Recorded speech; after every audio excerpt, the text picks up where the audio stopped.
Greetings,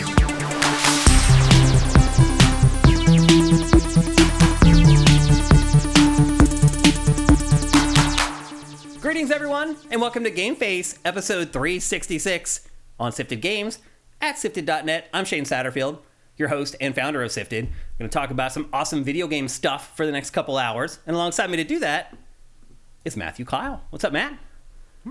How's the week been? Anything exciting happened this week? No, kind of cold now. Yeah, it's like freezing.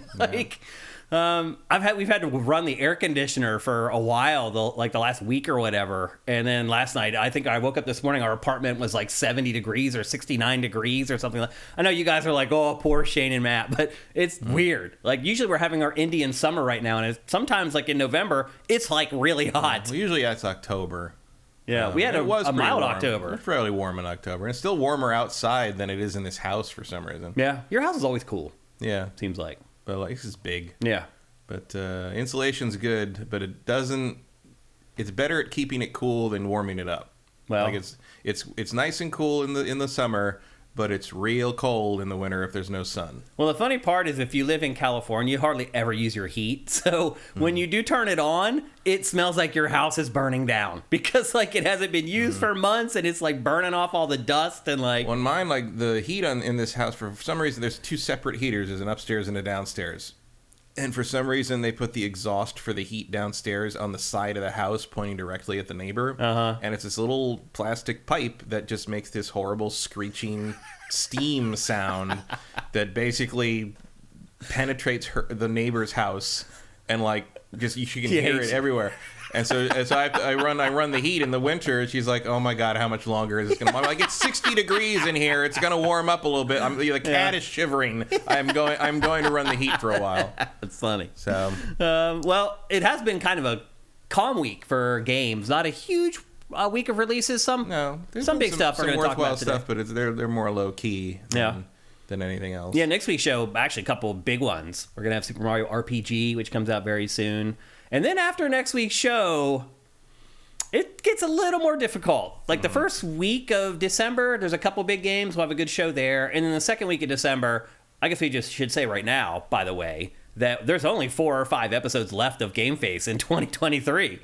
And one of those will be our Game of the Year, kind of end-of-year wrap-up episodes. So we really only have about 4 normal episodes of GameFace left. Again, the year has just whipped on by. Again, the older I get, the faster time goes. I can't believe we're about ready to break for the holidays. So hope you guys have had a great week. Even though there weren't a ton of big games released this week, there are still tons of games for you to play because there have been so many good ones coming out over the last like 6 weeks or whatever. There are some games that I'm like, man, right on the fringe of finishing that I want to go back, but I just can't. There's always something new coming out every week that we need to cover to make sure that we are informing you guys as much as possible about what games you should buy or not buy. Yeah, pretty chill week for me too. Just mostly work. Note for you sifters. Also, there's probably only going to be 4 more episodes of GameFace sort of in this configuration. We'll still be here, but we're going to switch things up a little bit with how the set looks and how we're going to shoot things for 2024. We may actually rejigger and kind of go back to some of the ideas we had for Sifted 2.0, where GameFace becomes more of like an hour-long show, and then Matt and I do like deep dives that are a little better produced. When we do it live, it's like I have to prepare a chunk of B-roll, and that runs while Matt and I talk over it. But kind of one of the concepts for Sifted 2.0 and GameFace 2.0 was do a GameFace that's just kind of topical. If we do talk about specific games, talk about them for 5 or 10 minutes, and then do the deep dives where we dive really deep. And then we can produce those a lot better with footage that actually speaks to what we're talking about instead of just having general footage kind of rolling underneath. Although I will say, Matt, sometimes the B-roll jogs our memories when we're talking about games and takes us off and like to talk about things about a game that we want to talk about that maybe would have forgot. So there's some advantages to doing it both ways. Look, now's the time for you guys, if you're big fans of GameFace and big fans of Sifted, to start maybe recommending some things that you would like to see changed in the show or altered in the show. Because we're going to have like these last 4 shows, and then I have a little bit of a break kind of before I go home for the holidays, and that's when I'm going to start like working on, we'll have a new show intro and some stuff like that. So anyway, change is coming. If you guys want to help guide that change, feel free to leave comments anywhere on our YouTube channel. You can leave them at SIFTD, wherever, and we'll make sure that we read them all, and we'll take them all into consideration before we make any tweaks or changes to GameFace. But that's all stuff coming up for 2024. Yeah, it was really a shame that we had this huge plan set up for SIFTD 2.0, and then the pandemic hit, and it was just all washed away, which was really bad timing, unfortunately. But obviously, I'm not complaining too much. Everybody had kind of a stick in their mud over COVID. So just some things to keep in mind. Again, put your comments down below, whether you're on YouTube or whether you're on SIFTD.net, and we'll take all of them into consideration. I think that's all of the chit-chat before we kick off the show proper. We do have a lot of housekeeping today, and we have, again, 4 game reviews on today's episode. So 4 different games we're going to tackle today in depth on GameFace 366. Before we do that, it's time for some housekeeping. And our first topic for housekeeping this week is something that I thought maybe we might have a huge topic for today's show, but as it turns out, it did not deliver. And that is, Matt, we are right on the cusp of getting the first information and first trailer for Grand Theft Auto 6. I honestly thought that, like, they were going to make an announcement before today's episode, and then the trailer is supposed to come in December. They haven't said exactly when, although all signs seem to be pointing to the biggest reveal in the history of the Game Awards. You think that's what's happening? No. No. I think they'll put the trailer out on their own. Yeah? Yeah. Do you think they'll do it like around the same date as like... I think they'll do it whenever the hell they want to do it. Yeah. Because Rockstar is definitely the 800-pound gorilla that does not care what you want. Yeah, I mean, they don't Either need... the players or Jeff Keighley. Does not matter. I agree, they don't need it, but if you look at whether you believe the numbers that Jeff puts out after every show or not, those numbers are hard to ignore. They are pretty easy to ignore if you're Grand Theft Auto.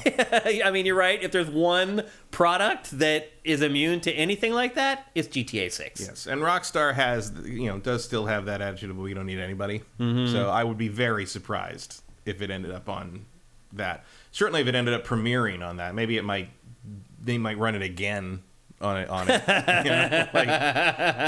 But if there's one thing that I would expect to not have a world premiere in front of it, it would be the GTA 6 trailer, because we'll have already seen it. I think it's 50-50 on whether it debuts during the Game Awards or not. Because to me, it would just be so mean for Rockstar to put that out like a day before or a day after. Rockstar? Look, I have dealt with Rockstar, the inner workings of Rockstar on several occasions, and they are not about being nice guys. Nope. That's not what they do. That's not what Rockstars are. You're right, but man, that is pretty dastardly. Because look, don't forget that Red Dead Redemption 2 won Game of the Year, and they were all there for that, and they all rolled into Jeff's big event and stood up on his stage, and I don't know. I think it's like 50-50. Yeah, but are we recognizing excellence, or are we making transactions? Yeah. Well, right. But we're making transactions, to be clear. We are making I just don't think Rockstar is beholden to any of that. Yeah, I don't either. It would be a bad look, I think, if they didn't work with Jeff and they put it... Look, if they wait till, like, December 18th... I think at best you're going to have, like...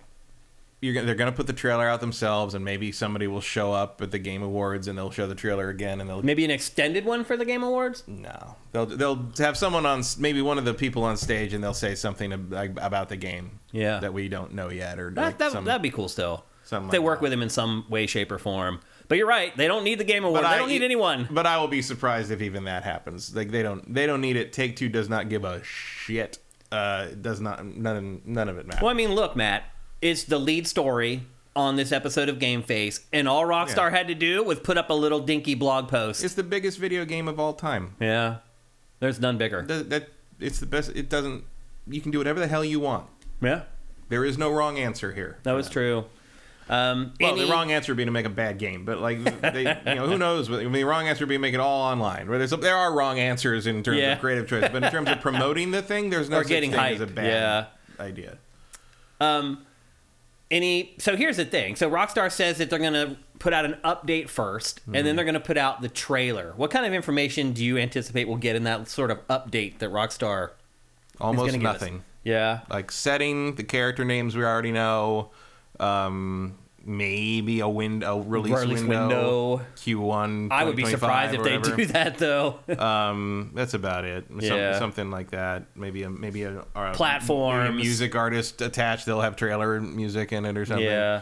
Platforms probably, yeah. I mean, certainly you'll say exclusively the new platforms and PC. Do you think so? You think it won't come out for PS4 and Xbox One? Oh, 100%. Yeah, I agree with you. I don't think it will either, but it is Rockstar and Take-Two. And Take-Two, if one thing it does, it hangs on to that last generation as long as it can. Yeah, they didn't do that with GTA 5, though. Yeah.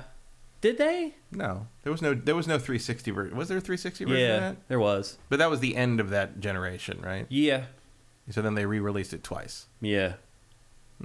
Take-Two, I mean, you got to look at NBA 2K. It's still on. You're going to be gen. half a decade into the current generation. There's no reason to release a PS4 version. I agree with you, but the money. From what we saw of that leak, I don't think it would work. It would run. You're right. I would also say that after what happened with Cyberpunk 2077, that CD Projekt Red learned a really hard lesson for a lot of other developers. Rockstar's not going to sit there and try to make this thing run on the Series S. Like, give me a break. Yeah, I don't think so either. Yep. So, what do you think we'll get something this week?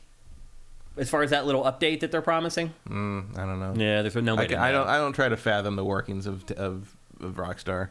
I don't think Rockstar will wait till like December 18th or whatever. I think they're talking about it now. You're talking about it in the next couple of weeks. I think it will be around that Game Awards window, which is also coming up real quick here too. So, yeah. I think they'll be ahead of that. Do you think they'll come out before? Probably. Interesting. Well, regardless, it looks like we're going to have some new actually, really the first legitimate information about Grand Theft Auto 6 very, very soon. And hopefully the new trailer here within the next week or two. It does seem to be Miami. Yeah. So, Yep. Judging by that logo. Yeah, it does. So, lots to be excited about as we close out 2023. Game Awards coming up. Our Game of the Year Awards coming up. Finally, the unveiling of Grand Theft Auto 6. We got Avatar coming out in early December. December is actually going to be a decent month for once. Yeah. For the 2 weeks that we're here before we head out for the holidays. So, anyway, big news coming about Grand Theft Auto 6 in the very near future. Next story for housekeeping is we learned this week that half of PlayStation's 12 games as a service have been delayed to 2026 or later. Matt, I know this doesn't surprise either one of us because when they told us that they were going to have 10 out by like the first quarter of 2020, what was it? The first quarter of 2025, I think they said at first. Yeah. We were like, that's insane. That's never going to work. And in fact, it was insane and it would not work because now they've delayed a lot of them. Do you think this is all just because the games aren't done, or do you think this might have something to do with the market around these types of games right now getting a lot tougher? It might be a little bit of both. Like the game as a service thing is dead. That market is saturated. It feels that way. The market is saturated. You're already seeing more and more games that were planned to be like a free to play multiplayer thing switching to a normal priced premium co-op model shooter sort of idea. I wouldn't be surprised if that's what happens with Marathon to some degree. Yeah, which is what we're seeing right now. Just Bungie's next game as a service. Yeah, it's just supposed to be anyway. It's just the trend came and went, and nothing's sustaining anymore. The numbers on Destiny are horrifying. That's why they had all the layoffs. 45% down year over year. That's the problem with games as a service, Matt. Is if you have one bad expansion, it could all be over. You gotta stay interesting forever.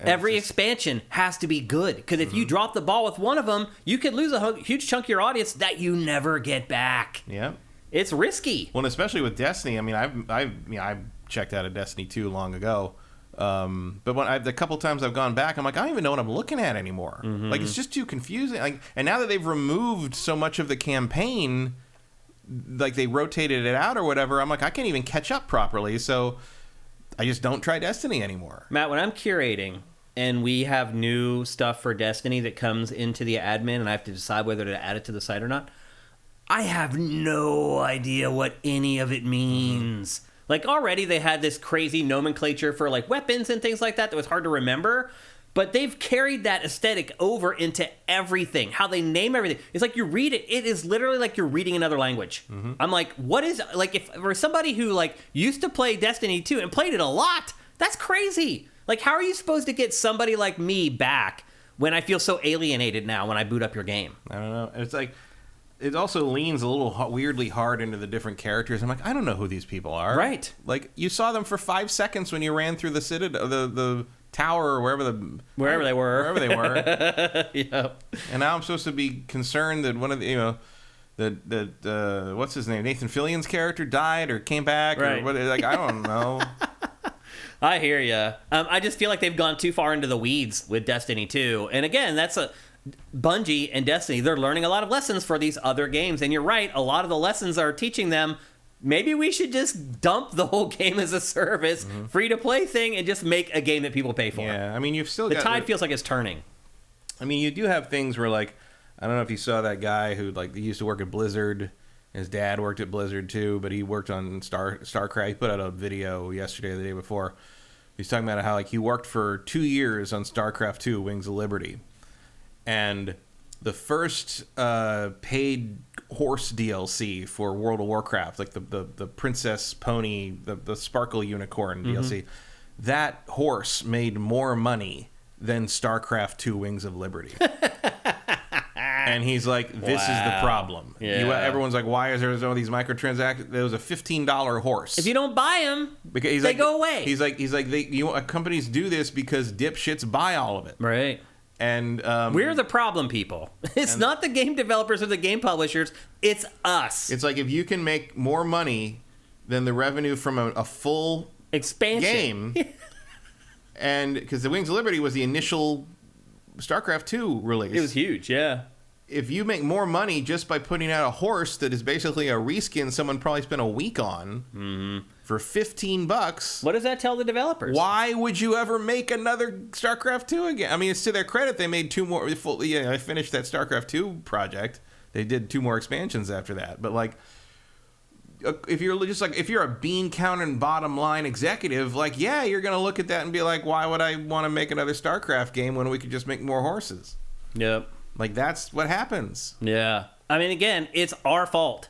If we don't spend money on this stuff, they stop making it. It's all on us. And to be fair, that does seem to be happening slowly. Like Destiny, yeah. Certainly there's not enough bandwidth in terms of people willing to spend that money on that model to go around to sustain all. That's the thing, is all these people are jumping. It's like, it's over. The gold rush is over.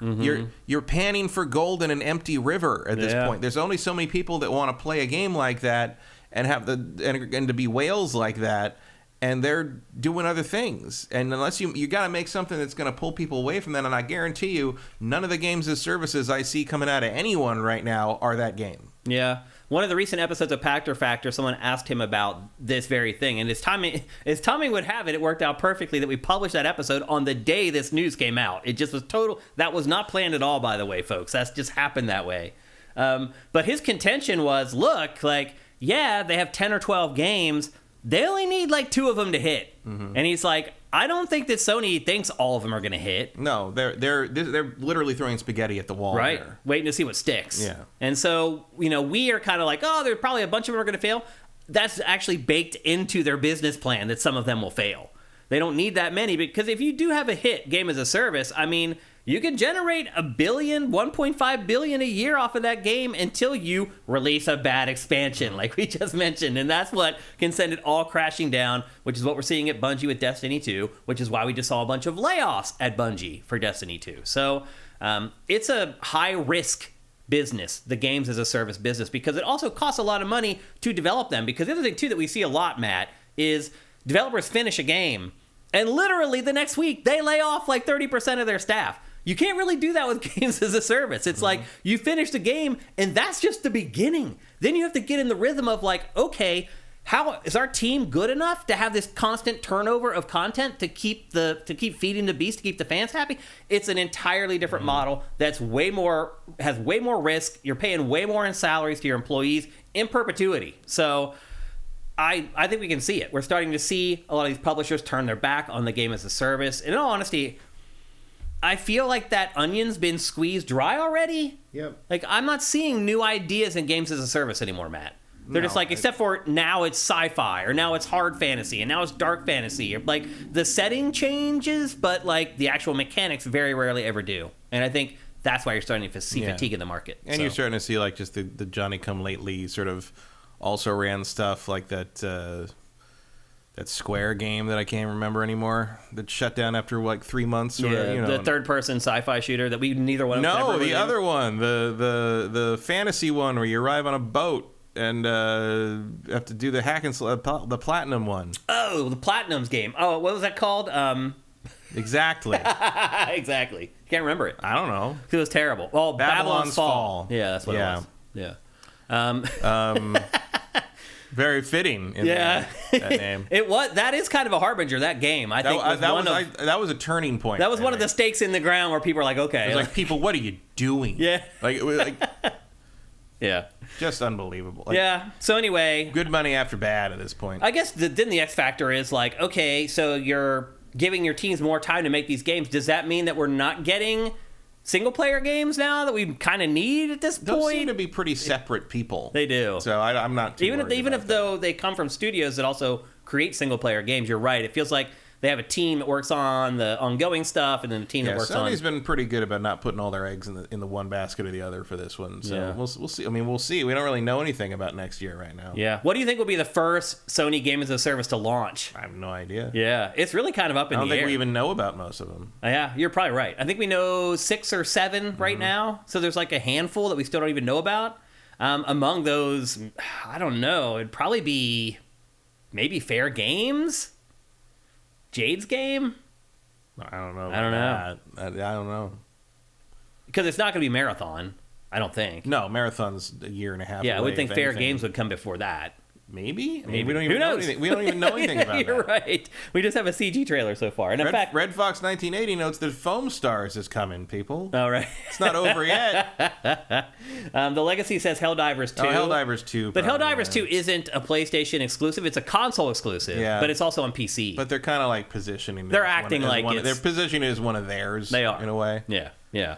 That'll definitely come first. I don't think that's going to hit, though, really. Yeah, you just saw a trailer for that. Does that look all that interesting to you or different? No, and I like the first one, but that just looks way... It's weird that looks more generic than the first one, because the first one's like more of a top-down, almost Diablo point of view. Mm-hmm. Like isometric. Twin-stick shooter sort of thing, and I was like, oh, that was more interesting to me than this. I think I might agree with you on that. This just looks like every other shooter. It does. It looks like every other third-person shooter game as a service. I feel like we played that game already. Yeah. It's kind of funny. So anyway, if any of you were all excited about it, and I don't think you were, that's the thing. I don't think anyone was all excited about Sony working on 12 games as a service. I don't think anybody was dancing around celebrating. So this is actually, I think, good news for some people. But the bottom line is we have to wait a little bit longer to see what Sony has cooking in the kitchen for its games as a service. Like, even the ones that just announced, we really don't have a good idea of what they are. So, big mystery there still. All I know is that we could use a lot more first-party exclusives from PlayStation Studios. That's one thing I do know. We only had 2 this year. That's just not enough. Well, luckily for them, it is enough. Oh, yeah, because people care. It really is like a snowball. As long as you can play other games on the PlayStation, it doesn't matter how many exclusives there are. Yeah. Do you think that PlayStation owners are just enjoy third-party games more? Why do PlayStation owners think it's okay to just play the third-party stuff and not get the exclusives where other people are a little more... I think most people, especially judging by how much PlayStation outsells the Xbox, most people have that because that's their game console. Yeah. If they play a video game, it's going to be on that PlayStation. Mm-hmm. And they don't draw a distinction between an exclusive... They're all exclusives to them because they don't have an Xbox. Right. Okay. Fair point. Next topic for housekeeping in today's episode... something that we've been hinting at for probably about a year here on GameFace actually happened this week, and the Overwatch League has folded. This was the beacon on the hill, Matt. The Overwatch League was supposed to be the eSports league that was going to succeed while all the others failed. It followed the traditional structure the structure of traditional sports leagues in America, where each team was tethered to a city. Mm-hmm. They had owners of each individual city and a general manager in each city. Really, it was structured a lot like professional sports in the United States. With the exception of the fact that professional sports has a revenue model. Right. That's a good point. And the other thing about the Overwatch League was that there was a lot of celebrities that got looped in and invested in it. Mm-hmm. There was a lot of real professional athletes who invested in Overwatch League. I think it was $20 million to buy the franchise initially to get into the league, if I remember correctly. Maybe. And the Overwatch League is folding like every other esports league because nobody can make money on them. And all they're getting back, the franchises are getting back, is $10 million from Blizzard. So they're getting half of their initial investment back. and obviously have not turned a penny of profit since the league launched. Because there's no money in this. There is no money in it. There's no money in it. And I don't know why it took everybody 15 years to figure that out, but it was pretty obvious from the start that there's no revenue for this. There's no money from any facet of esports. No. None. Even if just covering esports, nobody has still figured out how to cover esports and create an app or a website that is profitable. Because they go direct. Because a little hyperbole. No one fucking cares. Well, we don't care. Because if anyone cares, they watched it. They keep up with it on their own. Or they go to Blizzard.com for Overwatch. They don't go to SIFTD to learn about the Overwatch League. They do not care what some other person thinks about the esport they watch. Yeah. They have their own opinions about things. Which is interesting. That makes it different than traditional sports, because talking head shows, literally, that's all sports, real sports coverage is anymore. Part of the thing with that is like keeping track of like, you know, all these different athletes and the business deals and the trade deals and stuff. And that's just not a factor here. Like, it's not that important who was who on whatever team outside of a couple major stars. Yeah. And you're right. They have failed to develop stars. Talk about. Yeah. Because it doesn't matter. Like, there's a point at which, like, you know, it would be another thing also, like, in the sense of, like, look, hell or high water and referees notwithstanding, whatever happens on the football field, the game is the game. The game is pretty much agreed upon to be what it is, and everybody's got to play it to their best their physical ability. The game in an esport can change overnight because they decide this is. They can just tweak something about it, and you're up against that versus like the ability of the physical ability of a player, which is a real thing, but like, it's not really on the level of whether someone can run a 100-yard dash faster than 100 other guys, is it? Yes, because the athletes, it feels like they're the constant. Yeah. They perform the same every time. Well, and the other problem is, like, and I know this, obviously there's some people that understand. I understand when I watch a Street Fighter match, like how hard it is to do what some of these people are doing. But it's like, if I watch a soccer match, I know how hard it is to run back and forth along a pitch that long. I mean, I have a human body. How hard a bicycle kick is. Yeah. I have a human body. I know that it's not easy to ram into each other at the fucking scrimmage line every time. I know that it's hard to hit a three-pointer. Yeah. I know that I could not... You know, the hardest thing in sports is hitting a fastball. Yeah. I know that I have tried to do that, and I am not very good at it. Yeah. The fact that the best people in the world at it are the successful if they do it a third of the time is crazy. Yeah. But you don't have a frame of reference for the achievement that's happening here. Yeah. I mean, beyond like winning the average versus viewer, losing, you mean? Yeah. There's no entry point. No to frame that. of reference really for it. And even as someone, you know, like someone, and you need to be familiar enough with the game to understand the achievement on display a lot of times. Like, I don't understand what the hell's happening in a professional StarCraft game or a professional League of Legends And we know game. a lot of... You're right. Even though I've played League of Legends for like hundreds of hours, I still cannot watch League of Legends esports and 100% know what is going on. Yeah. That's insane. Yeah.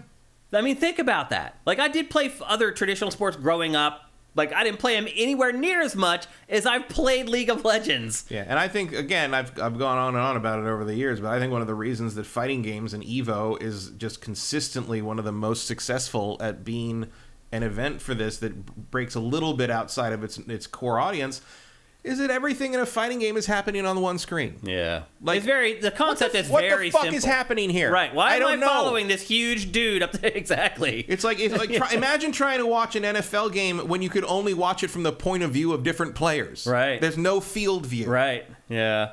That's one thing they struggle with League of Legends is, do they focus on one lane or do they show the whole map? Like, and particularly so in that small game, at that point, right? Nothing stands out. Yeah. Like, it's not built to be seen from that angle. You know. Yeah.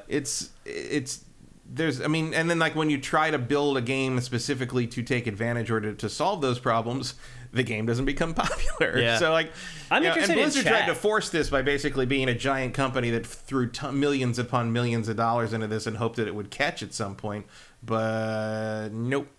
Caleb Faruqi says, I agree about esports not making money, but the Game Awards doubled the number of esports awards. Why the incongruity? Because the Game Awards don't know what the fuck they're doing.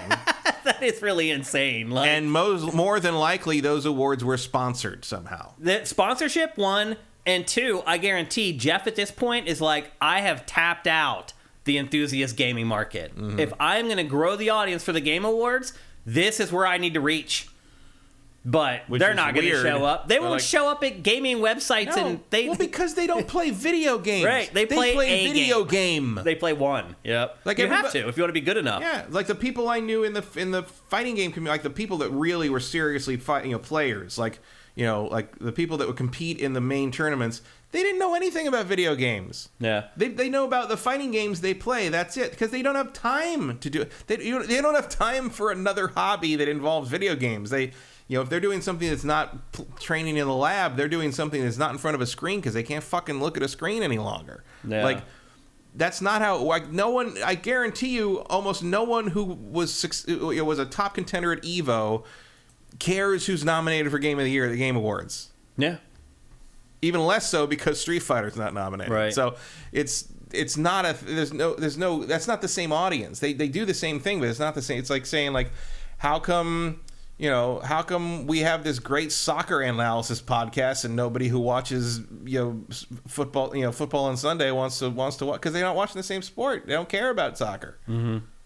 Or vice versa. Like, how come people who follow FIFA in Belgium don't want to watch a podcast about American football, NFL analysis? Because it's not the same thing. Well, someone in chat just from Europe just mentioned, Silksnake says, I remember on Sky they tried doing eSports FIFA tournament during COVID and nobody watched. They tried to do it on ESPN several times too with a bunch of different things. Nobody cared. Yeah, they still do sponsorship stuff. Like on NFL Network, they do the Madden Bowl. On NHL Network, they do NHL eSports. Little things that tie in, but it does. Nobody watches. Nothing happened. The closest they ever got. That's all paid. The closest they ever got was Evo. Yeah. Evo, both.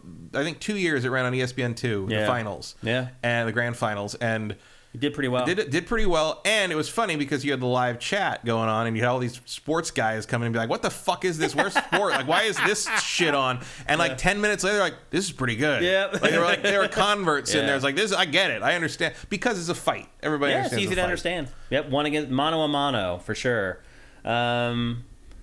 People talking about the athlete. I called them athletes, and some people took umbrage with that. But athletes. I'm just athletes. I'm just trying to. Abram also makes a good point. Jeff will go through those esports awards in like half a minute. Well, yeah. I mean, they don't even put them in the real show. No. Like a lot of times they're just in the bumps or they're in the pre-show. He just lists them all and then introduces the next trailer, like he does with the best RPG award for some reason, as though people don't care about that. Yeah. I would imagine that might be different this year because Baldur's Gate's going to win it, so people probably care about that more. Yeah, now keep in mind that they are actually working on a new version of an esports league for Overwatch. It's not going away. They haven't said when they're going to announce anything, but my guess is whatever they do, their financial commitment is going to be way less than it was for Overwatch League. Mm-hmm.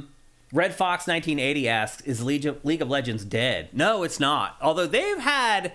They're having a little bit of a financial issue lately. Like, it was just uncovered that they've never turned a profit on League of Legends esports. No. And if you can't turn a profit with League of Legends esports, where you have literally stadiums full of people watching, I mean, that's all you need to know. Mm-hmm. If you can't make money off of that, like... Because there's no revenue. Yeah. Where are you making your money? I had somebody... Sports makes money through televised broadcasts, being an advertising opportunity. People pay millions of dollars to have 30 seconds on the Super Bowl, and it just goes down from there. Yeah. Who's doing that for esports? Nobody. Yeah. I had somebody reach out to me, it's been several years ago now, as kind of a consultant on how to make money on esports, like at the events. Like, because they're like, we have all these people here, we can't make money. Like, the venues are too expensive to rent and to set up and to pay the it's just too much. We can't turn a profit. How do we make money? I just told them, merch. It's just this. It's what's going on right now with bands. Like, since COVID, they're all trying to make their money back right away, and the only way they're doing it, they're not making it on the shows or the tickets. They're still doing it, selling merch. Right, but like, it's one thing to have like an obscure band T-shirt. It's another thing to explain to someone what Evil Geniuses is. Yeah, like one thing's cool and the other is weird. So the data that they had presented to me was that most esports fans resonate with the individual players more than the actual game. So they told me that, and I'm like, why aren't you selling merch for each one of these players? Like, put their faces on because they would have t-shirts. to give the players a cut of that. Right, want to but do that. Still, if you can still make money, it's still to the good. Right, ultimately. but isn't that the NFL? It's like those jersey sales are some obscene percentage of their revenue every year. Yeah, and they sell those jerseys, some of them for like $300. Yeah. So I recommended it. They thought I was maybe crazy. don't start at that price for the esports guys, but like I recommended that. They thought I was crazy. I mean, I was surprised when I found out they didn't do that. Right. I'm like, I thought that was the most obvious thing in the world. Low-hanging fruit. When you think of making money through the NFL, you think of people who buy the players' jerseys or the NBA players. Like, how often do you see it everywhere? Go downtown, there's nothing but fucking Kobe Bryant jerseys. The man is died, and he's still making money because everybody wants to own his jersey. I even presented a plan with this cool augmented reality tech that they could use to where people could try on the shirts like in their seats. And so I put this whole thing together. They ignored it all. And here we are 4 years later, and all these esports. I mean, I don't know if that would have actually worked, but it's like that's the proven, the proven revenue model for sports. Yeah. So, and also like sell Gordon Biersch garlic fries. Right. Everybody loves those. So anyway, let's see if you have any other questions about this. I'm surprised at the feedback from you guys on this. I thought you guys would just sit there and wait for us to move on, but you guys are actually kind of interested in it. Because it is kind of like the great X Factor. Like, nobody can figure it out. Well, it's because there's nothing to figure out. I think you're right. At the end of it all, I don't think there's any way to make it a success. So, and I do apologize for using the word athletes, but I don't want to offend the people who are really into it, and I do think that they consider themselves athletes, so I'm being respectful. I mean, to some degree, they do something that I could not physically do. Yeah. It kind of counts. Yeah. I mean, it's just that it's their hands instead of their arms or their legs, so I don't know. I mean, it depends. Like, is a close-up magician an athlete? Yeah. Actually, that's a good question. There is a World Series of Magic. Yeah, there is. Like, I would say yes. I mean, the dexterity that you need. Dexterity, you could argue it. Yeah, absolutely. Like darts. Yeah. Are they athletes? I don't know, but they can do something I can't do with their hands. Yeah, that's for sure. So, so anyway, Overwatch League, RIP. Probably should have played TAS if I cared, but I don't. Next on housekeeping. We got a surprise announcement this week that I don't think anybody saw coming unless you were working at one of the major outlets and you were alerted beforehand, and that is that the Steam Deck OLED model is coming on the 16th. In 2 days, the brand new model of Steam Deck is coming out. Does this change your interest in it at all? I have no use case for this thing and never will. Some data on this. The screen is 1280 by 800. It's 7.4 inches. The storage, you can buy a 512 megabyte model or a 1 terabyte model. The cheapest model starts at $549. And really, the only improvement other than the screen, and this is related to the screen, is a somewhat longer battery life. And really, that just comes from the fact that the OLED screen is using less juice. People seem really excited about this on SIFTD. They're just following Nintendo's model. In fact, I think Valve even admitted that, like, Nintendo showed us the way of how to, like, evolve our handhelds. So, although they didn't wait as long as Nintendo did to release the OLED model. And then we charged 3 times what Nintendo did for it. So right. What would it take? Is there anything that they could do? I have no interest in playing PC games on a handheld. Ever. Yeah. Never. Nothing. I mean, I don't play my Switch in handheld mode. Why would I play PC games in handheld mode? Why did I get a 4090 and a giant 4K monitor if I want to play them on this dinky little thing? I don't need to do that. I understand there are people that have to share the TV or share the computer or don't want to look at a computer monitor or whatever after working on it all day. I don't do my work on that monitor. I do it on a laptop. So like I have no concept of when I would ever want to do that. Like I would just wait until I could play it on the big screen. There's a lot of sifters with Steam Decks. Yeah. A lot. I'm really surprised by how many... it's very selling shockingly well, especially for the price. Yeah, it's really crazy. Obviously it's cheaper than an actual PC if you don't have a function. You can just plug it into your monitor and you have a pretty decent PC. Yeah, but I do, so I don't. Right, you don't need it for this. Yeah. But again, I am surprised at how many sifters have bought. Not saying it shouldn't exist, but I'm just saying I'm never going to need one. I mean, if they want to send me one, sure, but I'm never going to pay money for that. Even if they sent me one, I just wonder when I would use it. Again, I do not use Switch in handheld mode ever. Ever. I have plenty of TVs in my house. I got one in a bedroom I never even use. Like I said, I've used Switch handheld once, and that is because the lag that was introduced from the dock to my TV was too long to catch the big fish in Animal Crossing. That's really sad. It was just a split second too long. Yeah, Caleb Faruqi agrees with you. He's like, you just said it. Like, the Steam Deck is cheaper than a PC. It's a value proposition. For some people, it is. Yeah. And but also, if you have that little thing sitting on your desk instead of a big tower, it's also, if you don't have a lot of space in your apartment or whatever, it's kind of an added incentive, I guess, to own if one. you already have a gaming PC, I don't see the use for it. Yeah, me either. And I do wonder how many people will update or upgrade from their old model of Steam Deck to this new OLED version. But it's expensive. It does look like a very noticeably better screen. Yeah. So, OLED is. Like, I might just be irritated that I bought the other one first. Right. Yeah. But again, it goes on sale on the 16th, which is 2 days from now. So Thursday, it goes on sale. And the cheapest model is $549. You can get a 512 or a 1 terabyte hard drive in it. And again, its biggest feature is longer battery life, other than the nice crisp and clear screen. So just something to keep in mind if maybe you pass on the first Steam Deck because you didn't think it was quite up to scratch. This one's a little bit better. Valve also said, by the way... But how much does it cost to buy like one that you'd actually want? Like $600, basically. Yeah. Because I haven't seen... I don't remember the stats for this one, but I remember the bottom tier. The one that you actually wanted was awful. way more. Yeah. It was like, you can put like 2 games on it kind of thing. Yep. Yeah, so this isn't going to change my mind about Steam Deck, but it might change some of yours, or it may convince some of you guys to upgrade to the better model. Another kind of surprise from this week, although it shouldn't have, because it all happened on a very important date. But we got another trailer, Matt, for Mass Effect 4. Now, another teaser trailer, and this was for N7 Day. November 7th is the big holiday every year for Mass Effect. This is literally just a warlock from Destiny. Yeah. That's a Destiny character. I don't know what this is. Has anybody figured out what it is exactly? No, that's just a carrot. It's just a dinosaur. It really doesn't mean anything? No, it's just maybe that'll be a thing in this game that comes out in 10 years. Who fucking cares? Because they just want you to go buy merch at the store. That's all it is. That's what N7 Day has been for years now. To go buy your N7 jacket. That I already have, actually. I'm surprised that fucking trench coat isn't up there right for now. like $500. Here's the thing, Matt.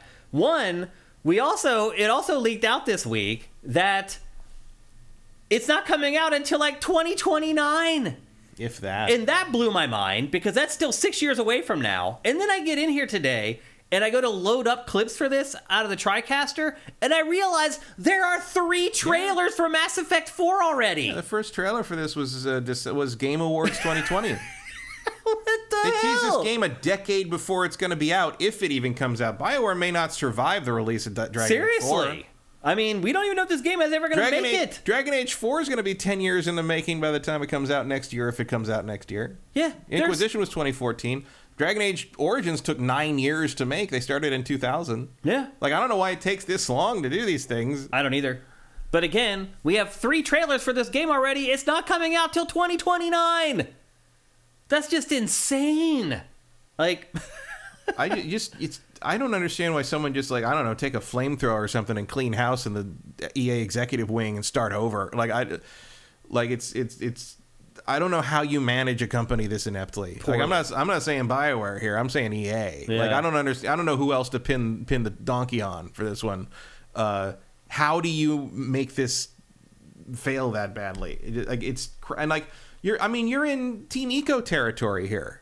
The Last Guardian was 11 years or something. You're in Duke Nukem Forever territory. Yeah. You're like, what? And you're like, how? If Dragon Age doesn't sell like StarCraft or Starfield, that's the end of BioWare. Yeah. This is, it's not just ridiculous development time. It's not just being impatient gamer dorks. It's this is reality. Horrible management. Yeah. You're basically, you take this long and spend this much money just to pay people to work on this game for all these years. That's all in a way that it doesn't have to be. Yeah. You don't have to keep making these huge bets and bet the company on it every time. I don't understand the purpose of that. I don't either. But I feel like it's 50-50 whether we'll actually see this game or not. Yeah. I know people that have been working on these games. Not really Mass Effect doesn't really exist yet. Yeah. It's just like a concept right now. Like, I assure you that whatever that is in that teaser from N7 Day, that's just like a thing they was like, oh no, that looks cool. Have that walkthrough, and that's your thing. So you think there's no significance to the actual game there? I mean, they might eventually use that design character for model something or if whatever. that game ever exists, but I don't think that's anything. I think it's just like, that's cool to have that walk by. Yeah. Fuck it. And it was like, is it Shepard? Is it Leon? I'm like, it's nothing. Yeah. It's a person in a helmet with a People coat. were working hard trying to figure out what it was, that's for sure. But I mean, I don't blame 6 them. years out, no one's made any decisions about anything, I assure you. I don't blame them with all this media out for the game. It's easy to think that, like, hey, it may only be a couple years away. It's time to get excited for it. It's not. It's not. No. Are we going to get another Dragon Age teaser at Game Awards for the, third time? Fourth time? Maybe. D. Abrams says the fall of BioWare is so effing sad. It is. Yeah. It really is. It's one of those studios that, like, you go back 10 years ago, they're infallible. Like, you couldn't have convinced me that BioWare would end up like this. Mm-hmm. You could have, like, said, like, no, I'm from the future and blah, blah, blah. And this caused it, I would have been like, you're full of it. And in the meantime, how many BioWare RPGs has Spiders put out? Right. Between 3 or Dragon 4. Age Inquisition and now. Seriously. And they'll be up to 3 or 4 by the time when Greedfall 2 comes out, which is supposed to be next year. Right. Probably before Dragon Age 4. Yeah. And it's not like, I mean, are those as good as like KOTOR? No. And Mass Effect 2? No. But if they spend another 6 months on them, they'd be they're close. good enough. They're good enough. Like, yeah, it's really insane. Like, do you really think it's better to spend a decade building up expectations and budget and debt on this new Dragon Age game than it would have been to release like a just okay Dragon Age 4 in like 2019? Yeah. It's really crazy. Like, you don't even have the Star Citizen grift to excuse it. No. You're like, it's not like you're making money in the meantime. Yeah, Rock and Roll 458 says trailer. Yeah, that was. You're right. That wasn't really a trailer. The funny part is that 2 other ones actually are more trailers than that most recent one was. So maybe they are trying to set expectations for a release date that's a far, far distance away. So we'll see. But don't count on Mass Effect 4 anytime soon, despite all the news that came out this week. Next up. So we were talking earlier, Matt actually brought this up, about how a lot of studios are changing their minds and maybe they're working on games as a service or free-to-play games, and they've decided to change their mind and turn that into a premium game. That exact thing happened this week with Remedy. Hot on the heels of Alan Wake 2, everyone talking about it. It's kind of the big game from the last week or so. It decides to announce, when there's all the goodwill rolling around, that their new game, their upcoming game, that was supposed to be a free-to-play, cooperative, multiplayer type game as a service thing, is now going to be a premium game, and they're going to sell it for full price, and it's not going to be a free-to-play game as a service. So right there is your perfect example of a developer seeing the writing on the wall and changing its approach, and also realizing what they're known for and what people want from them. Right. Does anyone want a free-to-play multiplayer game from people who made Alan Wake and Control? No. Yeah. They want another experience like Alan Wake and Control. Yeah. Yeah. And it doesn't and sound that's like probably this what will we'll really get now. do that, but They also changed the name of the game. The game is now called Kestrel, Kestrel. I'd say that's not really any less generic than Vanguard. But Well, they also said that is also like a placeholder name. It's like, come on, guys. Like, you can't give us 2 different placeholder games for your names for your game. At least Kestrel almost has an image attached to it as opposed to Vanguard, which just makes me think of generic co-op shooter number 4032. Yeah, exactly. I mean, I keep thinking that there was another shooting game called Vanguard at some point. Yeah, it anyway, feels like there was. Yeah. It did seem kind of derivative. So anyway, that game is still, years away, but they did put that information out there that they have bailed on a game as a service, and they're going to release a game that you actually will pay for. Another smaller story from this week. There's a lot of them this week, if you can't tell. So we talked in last week's episode about how, and we debated like who was behind it, but basically Mortal Kombat 1's DLC was outrageous. They had put out a Halloween fatality. They were charging $10 for it, and we came to the conclusion by the end of the discussion that was all on Warner Brothers, had nothing to do with NetherRealm. Then this week, Matt, and also we should say, by the way, as a make good for that, because they're getting their names dragged through the mud, they then gave away 2 free fatalities, or they're going to. There's one for Thanksgiving, and there's one for Christmas. Christmas they're basically going to be lumped in if you bought the Halloween one. So if you paid for $10 for that fatality, you're going to get 2 more for free. Yeah. And to be fair, the Thanksgiving one is one of the grossest fatalities they've ever done. It is. It almost. It's steps over the line. It's pretty great. Yeah. But it's like it's disgusting. It really is. Well done. Yeah.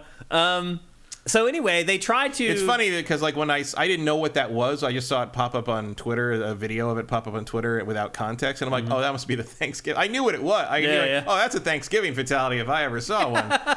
Like you could also just call it like one of the other. It made me think like the holiday stuff is kind of fun. It's overpriced, but like I'm like, you know what they should do? They should do a 7 Deadly Sins fatality pack. They should do like. Well, they already got gluttony. Gluttony. That's what it made me think nailed of. that one. Like they should do 7 Deadly Sins as like a random fatality pack of just like the most disgusting, horrifying shit they can think of, and then they make you pay for it. Yeah. Because you can't say that they thrust it on you because you bought it. Right, exactly. Yep. Like, if you want to push the limits and really exercise those anatomy textbooks, which I know you have in that office, that's my suggestion. 7 Deadly Sins fatalities. Yep. Well, hot on the heels of all this madness, we actually got more news that people were like, what the hell? And so there's a brand new DLC character coming named Omni-Man. Now, Omni-Man, Matt, is he from Invincible? Invincible, which somehow, for some reason, has completely avoided me. Like, I have never watched it. Missing out. I guess I am. Like, it's the Walking Dead guy. Yeah, I know. Like, somehow it's actually way better than Walking Dead. Yeah, I've heard a lot of people say I'm going to check it out now. It's very, very good. It is just as violent as this makes it out to be. It's unfortunate that you know that because it could be a pleasant surprise. I don't know about pleasant, but like you, a surprise. I assure you, the first half of the first episode does not clue you into how that's going to end. Okay, all right. And I've read the whole comic series. Yeah, finished season 1. Season 2's up or coming out currently. You have no idea where this is going. Okay. You have, including people if you haven't read the comic, you have no idea where this is going. It's amazing. It's a reconstruction of the Superman idea. Okay. Of the superhero thing in general, but also Superman specifically. And it's very, very good. And it's crazy. And it's original and weird. It gets so weird later on. You don't. I could tell you something that happens like near the end of the show, near the end of the story, and you'd be like, "No, I can't even." How do you get? I can't even come up with a way you'd get to that from where we are here. Okay. It's amazing. I'm going to check it out. But Omni-Man is from that IP, yes, and he is coming as the first DLC character for Mortal Kombat 1, and it's leaked out that he is going to cost $8. $8 for one character. Now, I don't remember what the characters cost before. I thought they were $5. I can't remember because I always got the season passes for these things because I do want all the characters from Mortal Kombat. And the season passes are the same price they've always been. They're like $20. Yeah. You get like 4 guys. I don't think they're going to be that cheap this time if they're asking $8 for each character. I already got them. Oh, you already got them? Yeah, they're part of the big deluxe thing. Oh, wait, they're already playable in the game? No, you buy the passes ahead of time. Oh, okay. And you just get them when they come out for so free. You got it for $20? I think so. I think the pass was $20. Well, that's a great deal then. Yeah, I can't remember. If they're going to ask $8 for each one of these. They've always been a little cheaper than buying them. Maybe they're $25. I can't remember. I mean, this time it sounds like it could be a lot cheaper to buy them all in the bundle. I mean, even at $25, if it's 4 characters for $8, you're saving money. Yeah. Would you ever pay $8 for a DLC character, Matt? I mean, that's about what fighting game characters cost now. Really? Tekken's not too far off that. Really? I'm surprised. I mean, that's why. But the season passes are always better. Yeah. People have been freaking out about it this week, so it seemed like it was out of the ordinary. That doesn't really ring a alarm bell for me the way like a $10 fatality does. Mm-hmm. Like at least it's a character. Well, I would agree the fatality is way worse priced, but still $8 for a character. The whole game costs $70. Yeah. I mean, but you are dealing with a license and hiring J.K. Simmons to do the voice. It still seems outrageous to me. I think what they're going to have to address is Homelander, because Homelander's not voiced by the actor. Right. Yeah, he just announced on Instagram that he's actually not voicing the character for the game. They need to fix that. You think they're just have to throw some money at him? Well, it didn't happen because of the strike. Oh, is that why? Yeah. Oh. Like he couldn't do that because it was because the boys has struck work. Well, they should be able to fix it then. They would just have to bring him in and have him voice it. Yeah. Well, his likeness also I don't think is in the game. Yeah, it is. It's him. Oh, I thought it wasn't him. It's definitely him. Oh, yeah, I thought it wasn't. Because that's part of the deal with the show, and they own that for the show. The problem is that the actor could not participate because the boys has struck work and he can't do stuff. That's why J.K. Simmons could do Omni-Man because Invincible is animated. Right. So he's not promoting a live-action SAG-struck project. Right. But the actor who plays Homelander, who's unfortunately I can't remember his name, even though he's really, really good, he couldn't do that. So now they could. I don't know if Warner Brothers is going to be willing to do that. I bet Ed Boon would like to do it. Yeah. But you'd have to delay the character a little bit. But they've got 2 other characters in there. Yeah, they could delay it. You could pull it off. I mean, I can say personally, I would never spend $8 for a DLC character. I just wouldn't do it. That seems outrageous to me to spend $8 for one of them. And especially... Okay, never mind. The combat pack's $40. Oh, okay. That makes more sense. Especially... That includes 1, 2, 3, 4, 5, 6... playable fighters. So you're getting only a slight discount. 6 playable fighters and 5 cameo fighters. Okay. So you're only getting a slight discount on the playables, but you're getting the cameos. Yeah. As icing on the top. I mean, yeah, so 6 times 8 is less. So you're still saving $8. Yeah. And then probably extra. I mean, who knows how much the cameo fighters will cost. Yeah. I don't know if those will be separate. Those should just be free. Like, you can't charge people for everything, you would think, man. But also, remember, the cameo fighters have been what makes something the winning strategy or not. It's true. Just like the assists in the old Marvel versus games. They're important. Yeah. Like, if you're using the wrong assist, you might lose. It's true. So they're worth something. Here's my thing. If you're going to ask me to pay $8 for a downloadable character for a fighting game, I should be able to test drive it first. I should be able to play with that character for like half a day or something like that. Yeah, you should let people use it in the lab. Yeah, because it's like if I'm going to spend that much money, I want to know whether I want to play with that character or not before I spend the money. Mm-hmm. So maybe that's something on down the road they do, but probably not. Some games do that. Yeah. I don't think Mortal Kombat has ever done that. Yeah. So all told... And they do have free weekends for certain things. Tekken's done that. Tekken's had weekends where you could play certain characters for free. Yeah, that's true. It's possible. I mean, it's... So all in, for Mortal Kombat 1, $110. Oh, I actually think it's... I think it was $120. So base game 70 plus base game 70, and I think it was like a $10 deluxe add-on, and then the season the combat pack on top of that. If I remember, I might be wrong. That's where we're at now. Yeah, I think 100. I want to say 120 was what the 119. You're a fan of games, 119.99 or whatever. I mean, truth be told, or you pay 220, get a statue. Right. Nope. Yeah.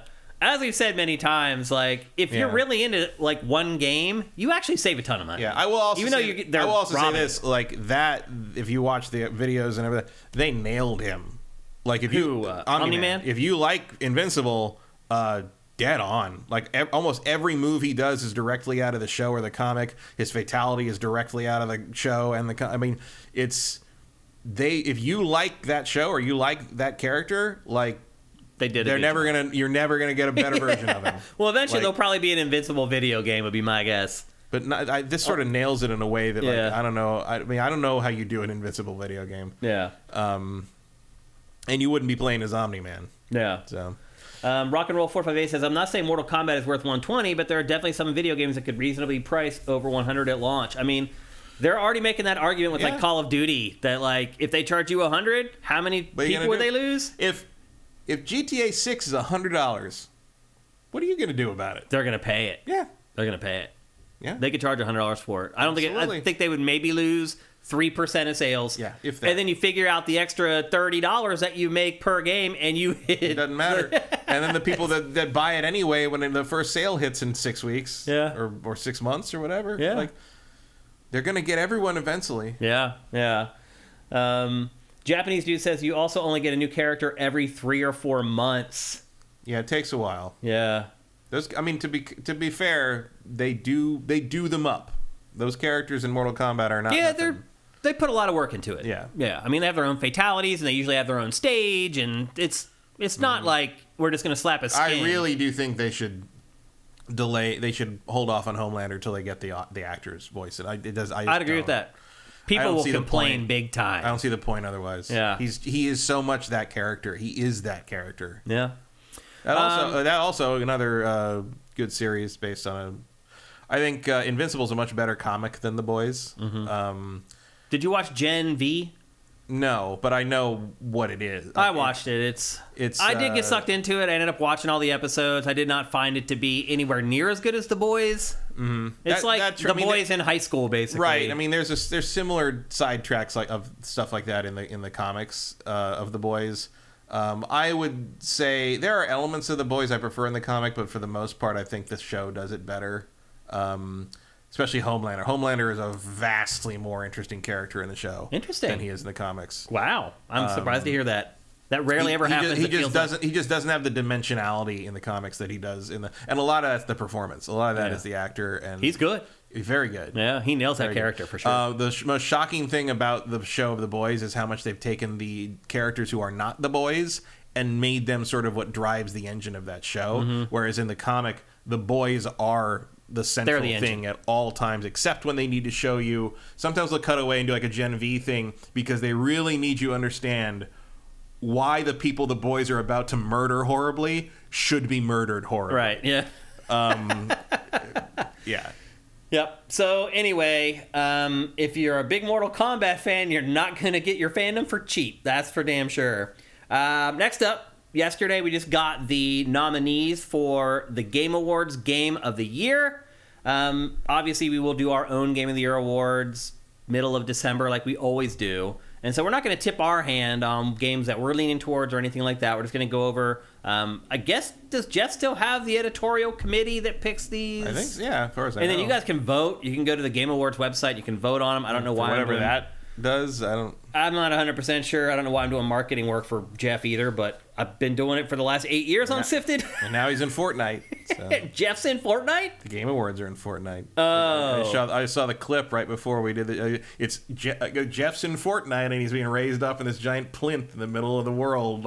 So he's actually in the game. Yeah. So he'll be. It's can like I the other live Jeff events Keighley they do. in Fortnite now? Is that what that means, or is there? You can shoot Keighley. Can you be Jeff Keighley in Fortnite, or is I that don't just think like so. Is that just like a special thing that he's going to present as that? I think character? he'll just be there, and he'll be like on the virtual stage or whatever, like kind of like how they do their concerts. I feel like he would want to be running around blowing shit up alongside Spider-Man and Batman. Oh, believe me, if he can make that happen, he will make it happen. I guarantee it, without a doubt.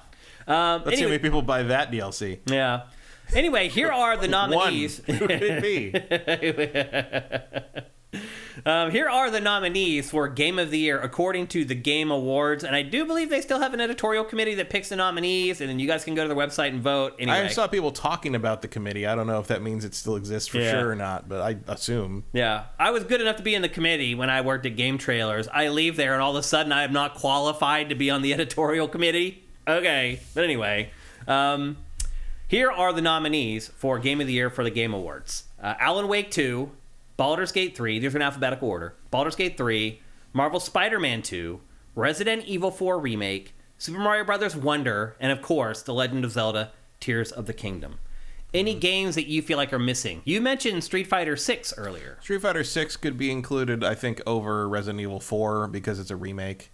I mean, it doesn't shock me, but also like you're leaving Starfield off, which is interesting. Starfield had one nomination for Best RPG, and that is it ain't winning. Which is not going to win.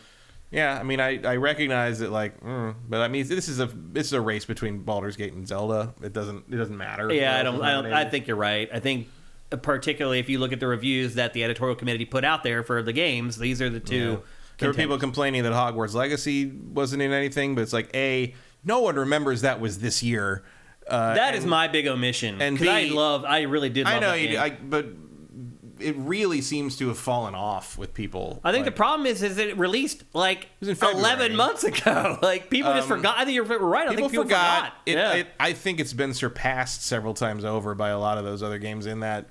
I mean, I don't think Alan Wake 2 did necessarily, but also a lot of people like Alan Wake 2 I would swap out Alan Wake 2 for Hogwarts Legacy in a heartbeat. Well, I wouldn't because fuck that game. And you're saying socially you don't want it to be. I have no interest in promoting that any further. But I was fascinated by the number of people, even the people that were arguing against the so-called boycott, which really didn't happen. That didn't get any traction. It wasn't really a thing. Yeah. But even the people that were like championing it were sort of like, after the controversy was over, like everybody sort of stopped talking about it because it's actually just sort of a pretty standard. The thing about Hogwarts Legacy was it's the best Harry Potter game ever made by like a billion miles, right? Which isn't saying much. Yeah, you know, it's still a really awesome action RPG, man. Like, it's pretty good. Look, I don't give a crap about Harry Potter. I really don't. I love the crap out of that game. I love that game. I would ditch Alan Wake 2 in a heartbeat to put that in there. The other thing too is it's just now about to come out for Switch. So now people are starting to remember, oh, that's right. And I think you're right. I think a lot of people may think that game came out last year because it's been so long. So that's my only omission. I mean, otherwise, I think they probably got them right. Street Fighter 6, I wouldn't mind seeing on there. Yeah, I would. I mean, just I don't know. Like, I mean, I didn't even draft Resident Evil 4 in the fantasy draft because I thought remakes were sort of verboten a little bit, or it felt like cheating a little bit. But like, nominated for Game of the, I mean, they're not wrong in the sense that it's one of the best things I played this year. But like, it's just Resident Evil 4 again. Yeah. You know, that just shows you how great it is, though. I mean, I'll be honest with you, it's one of the best games I played this year. Like, it's not pushing boundaries or doing anything, innovative or anything like that, but it's a really great video game. There's like a bunch of weird shit in there, but there always is. Yeah. It's like, it's weird that Octopath Traveler 2 isn't in anything. Yeah. I'm not surprised by that, though. It's very good. It's weird that Lies of P is in the RPG category to me. I know that it has RPG elements, but every other game in that category is a pretty standard RPG, and Lies of P is an action-adventure game that has stats. The problem is that, like, every game has RPG elements now. Like, I even saw that the developers of RoboCop Rogue City call their game an RPG. Which is silly. But they themselves call it an action RPG. It's just a shooter that has RPG elements. Yeah. But arbitrarily deciding Lies of P is an RPG is weird to me. There's always stuff like that in awards. People are always going to say, well, that should be here and that should be there. And there's, of course, the Dave the Diver controversy, which... what controversy? It's nominated for Best Independent Game, and it's not an independent game. And so there's a bunch of people like, what does that even mean? And it's the thing about, like... And they're right. It's like an aesthetic thing. It looks like an indie game, so people call it an indie game. But the thing is, and I thought this was actually a really interesting point in terms of how you use the language. If the category was Best Indie Game, you'd have this kind of cover of indie being this colloquialismly used to sort of basically describe things that look and feel a certain way that aren't AAA projects, right? But it's not called that. It's called Best Independent Game. What would you think that they should change the name of the award to? I just think they shouldn't nominate something funded, owned, and published by the 12th largest video game publisher in the world, an independent game. Yeah. Dave the Diver is not an independent game. And if you want to call it Best Independent Game, you have to pay attention to that, because if it's just an aesthetic thing, okay, well then is Gone Home an independent game? Because that's a realistic aesthetic. And at that point, Baldur's Gate 3 should be nominated for Best Independent Game, because it's a realistic looking game that was entirely independently funded. So why is only the aesthetic the thing that makes Dave the Diver independent? It's not. See, that's what I mean by the difference. I think the problem is that 80% of gamers, that's what they think an independent game is. Right, but they agree with the Game Awards. Well, they might be, but it doesn't matter. At the end of the day, and this board of supposed experts should know better than that. But at the end of the day, Matt, they'd rather have 20% of the people bitching at them instead of 80% of the people bitching at them. That's what this all comes down to. The lack of social uproar on social media. They're like, that it's just the facts. Like, most people, when they think indie game, they think smaller game, not as expensive to make, probably 2D, probably not a lot of the accoutrement that you get in the big budget but that's what I mean when I say the difference between indie and independent. You want to fudge that? Call the category Best Indie Game. Indie gets you a lot of leeway. The independent, you say, and spelling it out. You're going to spell that word out. That word means something. It does. Yeah. So, and it doesn't mean Nexon. So, I think a lot of people in America think that Nexon is like an indie publisher because they're so small here. Right, but they're the 12th largest video game publisher in the world. But they make all that money in Korea, and people here don't care about that. Words still mean things. Yeah. Like, at that point, you might understand what you're saying. Might as well nominate Fortnite for Best Independent Game. It is. Yeah. But that's never going to happen. But it's not, because it's not pixel art. It's not a pixel art side scroll with a quirky premise. That's what makes everyone say, not everyone, some people say Dave the Diver's in it because it looks like one, but it isn't one. Yeah. You know, like, I don't think anyone's arguing with that. I think people are just, there's certain things that just happen in society that become accepted by the masses, and you just end up having to go with it sometimes, unfortunately. And this is one of those cases. Well, they didn't go with it when they nominated Sifu for fighting game last year, so I'm not really buying it. Like, I think some of these nominees are just chosen by a room full of monkeys with typewriters. That could be. Yeah. So anyway, those are the nominees for Game of the Year according to... We're not going to talk about the eSports Athlete of the Year? No. Actually, we already did that. Actually, I would note that this is the first time in the history of the Game Awards I have an opinion about Best Content Creator.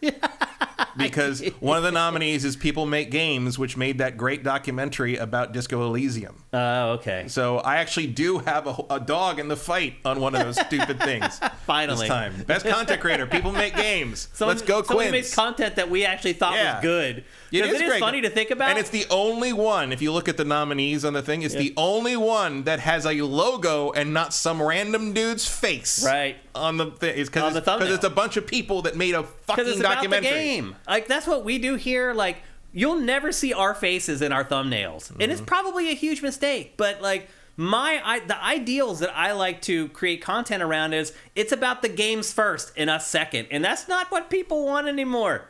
People want the faces first, and then the games are just like tertiary, which to me is just insane. Like, I'm just some dude from central Pennsylvania that loves video games like you do. I was a little more dedicated to them, so I went to college and I started a website in college, but otherwise, I'm just a dude from central PA. So I look at myself and I'm just like, why does anybody want to, like, acquiesce around me? Like, to me, it's about the games. Like, I'll never get it. Because there's no difference between the games from outlet to outlet. The difference is the personalities. I guess. And it doesn't last forever. The funny thing, Matt, is up until this person, all the content creators who won Content Creator of the Year never once appeared on SIFTD, the world's most advanced video game content aggregator. Well, remember, never once has any of those guys ever appeared. Well, also, People Make Games is a team, right? It's not one random streamer who's. It's a bunch of people who make all their stuff they do on their YouTube channel is like deep dive documentary analysis of various things and stuff. Yeah, it's by that guy Quinn's is married to Lee Alexandra. Yeah, he does board game stuff too. He's a great creator. Yeah. And he probably won't win. They probably not. No, I was just shocked. We're not going to get as many likes on social media. That, they got nominated at all because it was such quality content. Real good content. I didn't think that's what we did here. That's typically not what they do. No. Yeah. So anyway, those are the nominees for Game of the Year. We'll see who wins. Are the Game Awards December 7th or 8th? I forgot. I want to say it's December 7th because that was Pearl Harbor. Okay. That's my association with that. Okay. But they're coming up soon, and as usual, we'll cover them. We'll do Jeff another solid, even though he never does us any solids. Because I remember seeing when they announced the date. I remember the night before, by coincidence, I had thought, "Is there a date for the Game Awards yet?" And I looked up the Game Awards site, and it said December 7th, and I was like, "Oh, Pearl Harbor." And then the next day, Jeff tweeted and was like, "Oh, announcing the." I'm like, "You didn't? That was already on the website last night, bro. I saw that." So anyway, there you go. That's our little tease for the Game Awards that are coming up here in the next few weeks. Another story. I told you there's a lot of housekeeping today. Another story that just came out yesterday or the day before, I think, is that Steam will now let you hide your porn games that you play. I'm stunned that this wasn't already a feature. Like, what? How did you not implement this the instant you put porn on your service? I know. What the hell? That's so bizarre. And here's the thing, Matt. Nintendo probably needs that too on the Switch. Seriously. Dude, sales of those games are going to skyrocket. Oh, yeah. Because now people are like, I can buy them, and everyone in the world's not going to know that I bought it. And you watch, the sales of those games are just going to go into the stratosphere. Yep. It's really funny. So it was a smart business decision. To your point, though, why did it take Valve so long? And no, we're not showing any B-roll for this topic. I don't know.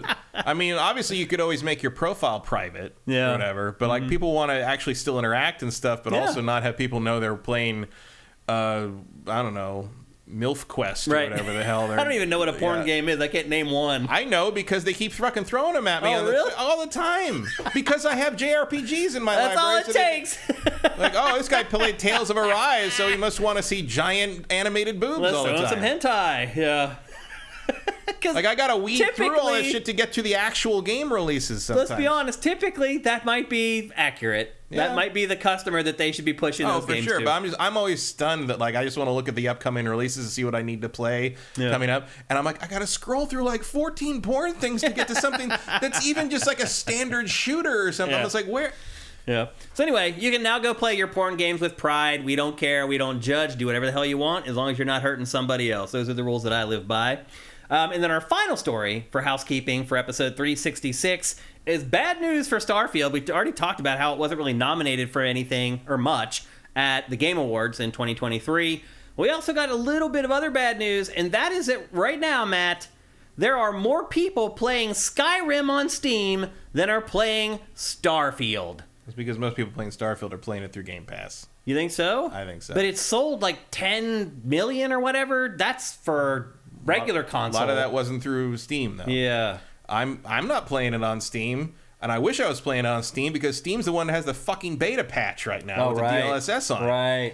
But I played it on Xbox, so I'm stuck until they actually do the update for real. Yeah, I played it on Xbox too. I mean, I'm playing it on the Xbox app on the PC, so I could cross save between the console and the PC. I'm sure I could transfer the save to the Steam version, but that's another $100 out the window. So yeah, I don't think it's as simple as that, though. I think there's something to this. Well, it's also a single player RPG that most people are done with, and we're comparing it to Skyrim, which is like 11 years old or whatever. Skyrim's mods are active. Yeah, that's the difference. Yeah, you can make Skyrim in anything you want, and it's got 10 years of stuff. Also, Skyrim's. There's people. If you were 12 when Skyrim came out, you're in your mid-20s now. Yeah. Skyrim has a nostalgia to it. Skyrim can be anything. Skyrim has had multiple other games made out of it. Skyrim is comfort food to some people. Like, I get it. Like, I was surprised by this. Whereas Starfield, I'm sitting here waiting for them to get the fucking update up so I can start playing, because I haven't played it in months. Yeah. I mean, I moved on to other things for the game. For the show, I probably would have gone back to play it later otherwise. But like, also, it reminded me of being sick because I was that mental association. Yeah. But like, when the patch comes up with the DLSS, I'm going to go back and play it again. But I'm waiting for that. Yeah. It still is a little alarming, I think. Not really. It's Skyrim. It was the 8th most played game on Xbox like 3 weeks ago. Yeah. And it's a single player RPG that most people won't admit they liked. Now. It just feels like Bethesda's RPGs are just these people finish them and they just start them again, and it doesn't feel like that's happening. Well, they're going to wait until the mods are in place. Yeah. Their mods aren't. You're right, particularly for PC. They may be waiting for DLSS to finally. Although that is there. If you want to go find that guy, that weird dude who was mad that nobody was paying him for it. Okay, well, dude, what do you think this is? Yeah. But a lot of people are. Certainly a lot of the console people are waiting for the mod. I mean, they do have the official activated mod thing, right? It's coming. That's not in there yet. So some people are waiting for that. Some people are waiting for other mods to get finished. The mod community is hard at work with those Star Wars replacement things, which will not be on the console, I guarantee. Nope, definitely not. Yeah, I mean, most people, I think you finish it and then you go. I mean, some people did the New Game Plus grind for a while to get all the various powers, but they don't really matter that much. Like that could be a rebalance I wouldn't mind seeing, is making those like the magic powers you get from the ancient temples actually. I mean, most of those suck. Yeah. There was I can't remember the name of the channel, unfortunately, but there's a guy who went through and rated like every ability in the game. Oh, jeez. Like tier, like D to S tier. And it's just remarkable how many completely useless abilities there are. How many abilities are broken and don't really do what they say they do. Supposed to do. And how many are like, I did this 500 times to give you actual numbers for what this boosts instead of a lot. Because like the descriptions of a lot of those skills are just like, it's like major boost. It's like, what does that mean? Right. Give me a percentage. Ambiguous language. Yeah. And so they can't be held. And to almost account. every time, it's like 5%. It's nothing. That's sad. So do you think Starfield has done as well as Bethesda had hoped? Or better, maybe? Sold 10 million copies. I mean, it definitely sold way more than I thought. Yeah, as the mods like become activated and the updates hit and the DLC hits, and I mean, I think will it have, the endless legs of Skyrim? Probably not, but nothing does. What does? Yeah. I don't think Elder Scrolls 6 will have those legs of Skyrim. It is kind of an anomaly. Skyrim was a singular moment in time. Yeah. Well, especially if they don't upgrade the engine more for the Elder Scrolls 6, and it's just like Starfield again, where you feel this like rickety engine that's a question. Yeah, it'll be interesting to see what they do. And here's the thing, like that engine could probably do a lot of the stuff fine, except you'd have to rebuild the tools to do it a different way and be it smooth. Because some of the problems, I mean, they have updated a lot of that on Starfield, but every once in a while you see something in Starfield, you're like, that's exactly the way Skyrim does. Yeah. And it's like, I saw a lot of that. Why? Yeah. Because the tool even already after a decade. Because the tool already exists and you just use the tool. It's a good question what they're going to do with Elder. I would think at this point you have to move on to something. Got to turn the page. More advanced for Elder Scrolls 6. I hope so. Well, plus now they're in underneath Microsoft's wing. They have all of that QA support now to help them test stuff. Like no matter what. I mean, we already saw with Starfield how much cleaner that code was at launch compared to their other games. So it's going to help. We'll have to see how much. So there you go. Starfield, kind of struggling along a little bit, but I think you're right. It is a single-player game. Most people have finished it. Yeah, a lot of people on PC are waiting for the DLSS stuff. This is not a game as a service. It doesn't matter how many people are still playing it. Yep, they made their money. All right, that's going to do it for housekeeping. But before we head on to the bulk of the show, we're going to check in with you guys because you guys are awesome, and you always make Matt and I think about things in different ways. Emperor Dread says, Todd said it was the most important RPG ever made. Hell no, it didn't hit their expectations. It wasn't even the best RPG that quarter. I mean, that's just marketing crap. Yeah, I mean, Todd's always going to say that stuff. They're going to make him say that stuff. Yeah, what's he supposed to do? It's like, hey, we think it's pretty good. You got to hype it up. Yeah. Like, and like, I think there was grounds to claim that if it maybe approached some of the challenges a little differently in terms of how it presented itself. Mm-hmm. Like if it wasn't just a fast travel celebration, like it would be that's really what it was. A little more interesting in that regard. I mean, to me, the biggest shortcoming of Starfield, shouldn't name them both words that start with S. The biggest shortcoming of Starfield is that the space stuff doesn't really matter. Yeah.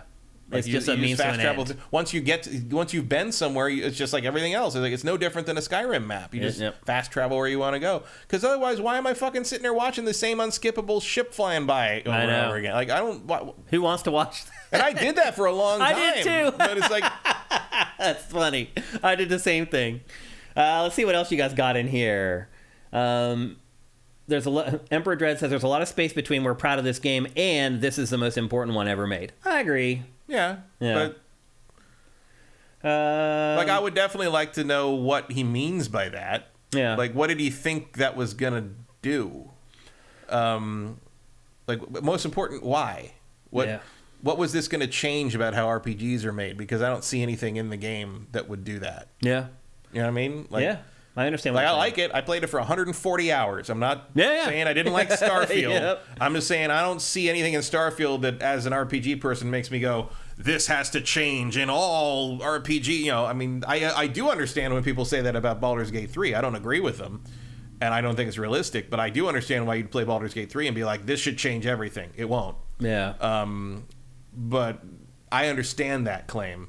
Also, Larian never said it would be the most important RPG of all time, but they do seem to have gotten closer to that than Starfield did. Faradol says it is the 7th for the Game Awards. Mm-hmm. Emperor Dread's asking how he activates the hide porn games feature on Steam. And Vincent says you could always hide your whole profile. You can, but then you can't interact with other users like you want to. What else we got here? You can't see all my Arkham City achievements. Cinetike says, Sifters, please don't judge me, but I have a second account for my quote-unquote special games.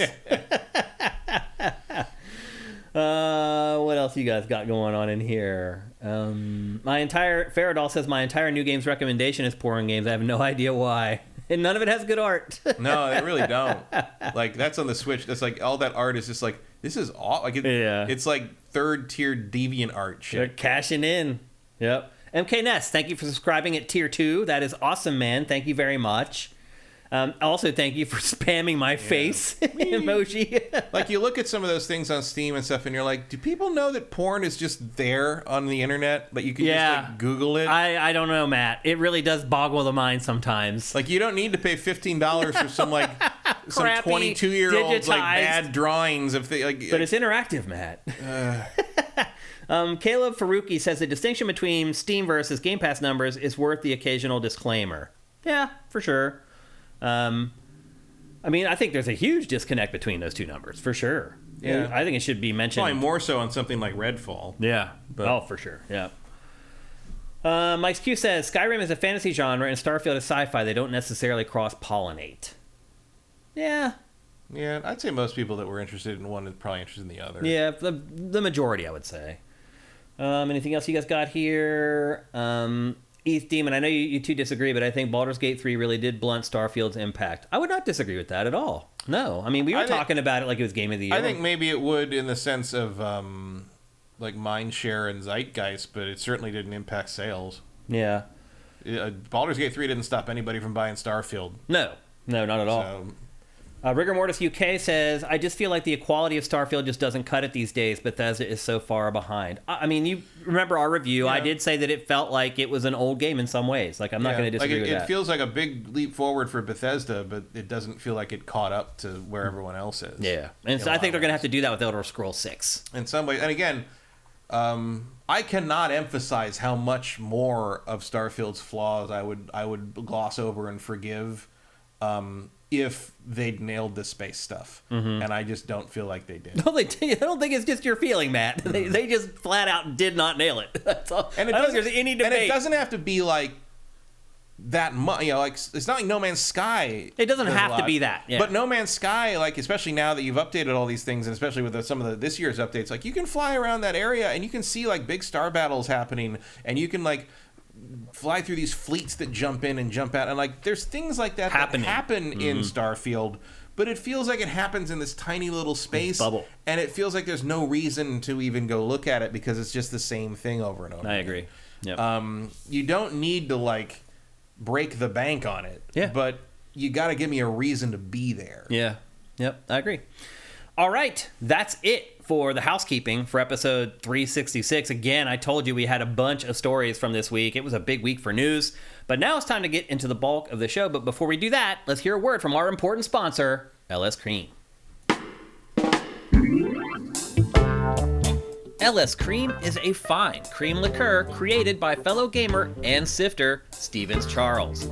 It's inspired by an ancestral recipe from Haiti called Cray Mass, and a double gold winner for its original taste at the New York Wine and Spirit International Competition. LS Cream can be enjoyed on the rocks or as a mixer for drinks with its rich blend of fresh cream and neutral grain spirits with notes of coconut, vanilla, cinnamon, and nutmeg. It's great in coffee or to make espresso martinis. To learn more, discover amazing drink recipes, or to track down your own bottle using a handy store locator, head to creamls.com/sifted. That's creamls.com/sifted. That's right, it's LS Cream, baby. Hashtag Craymass. You guys are all over it in the chat, as usual.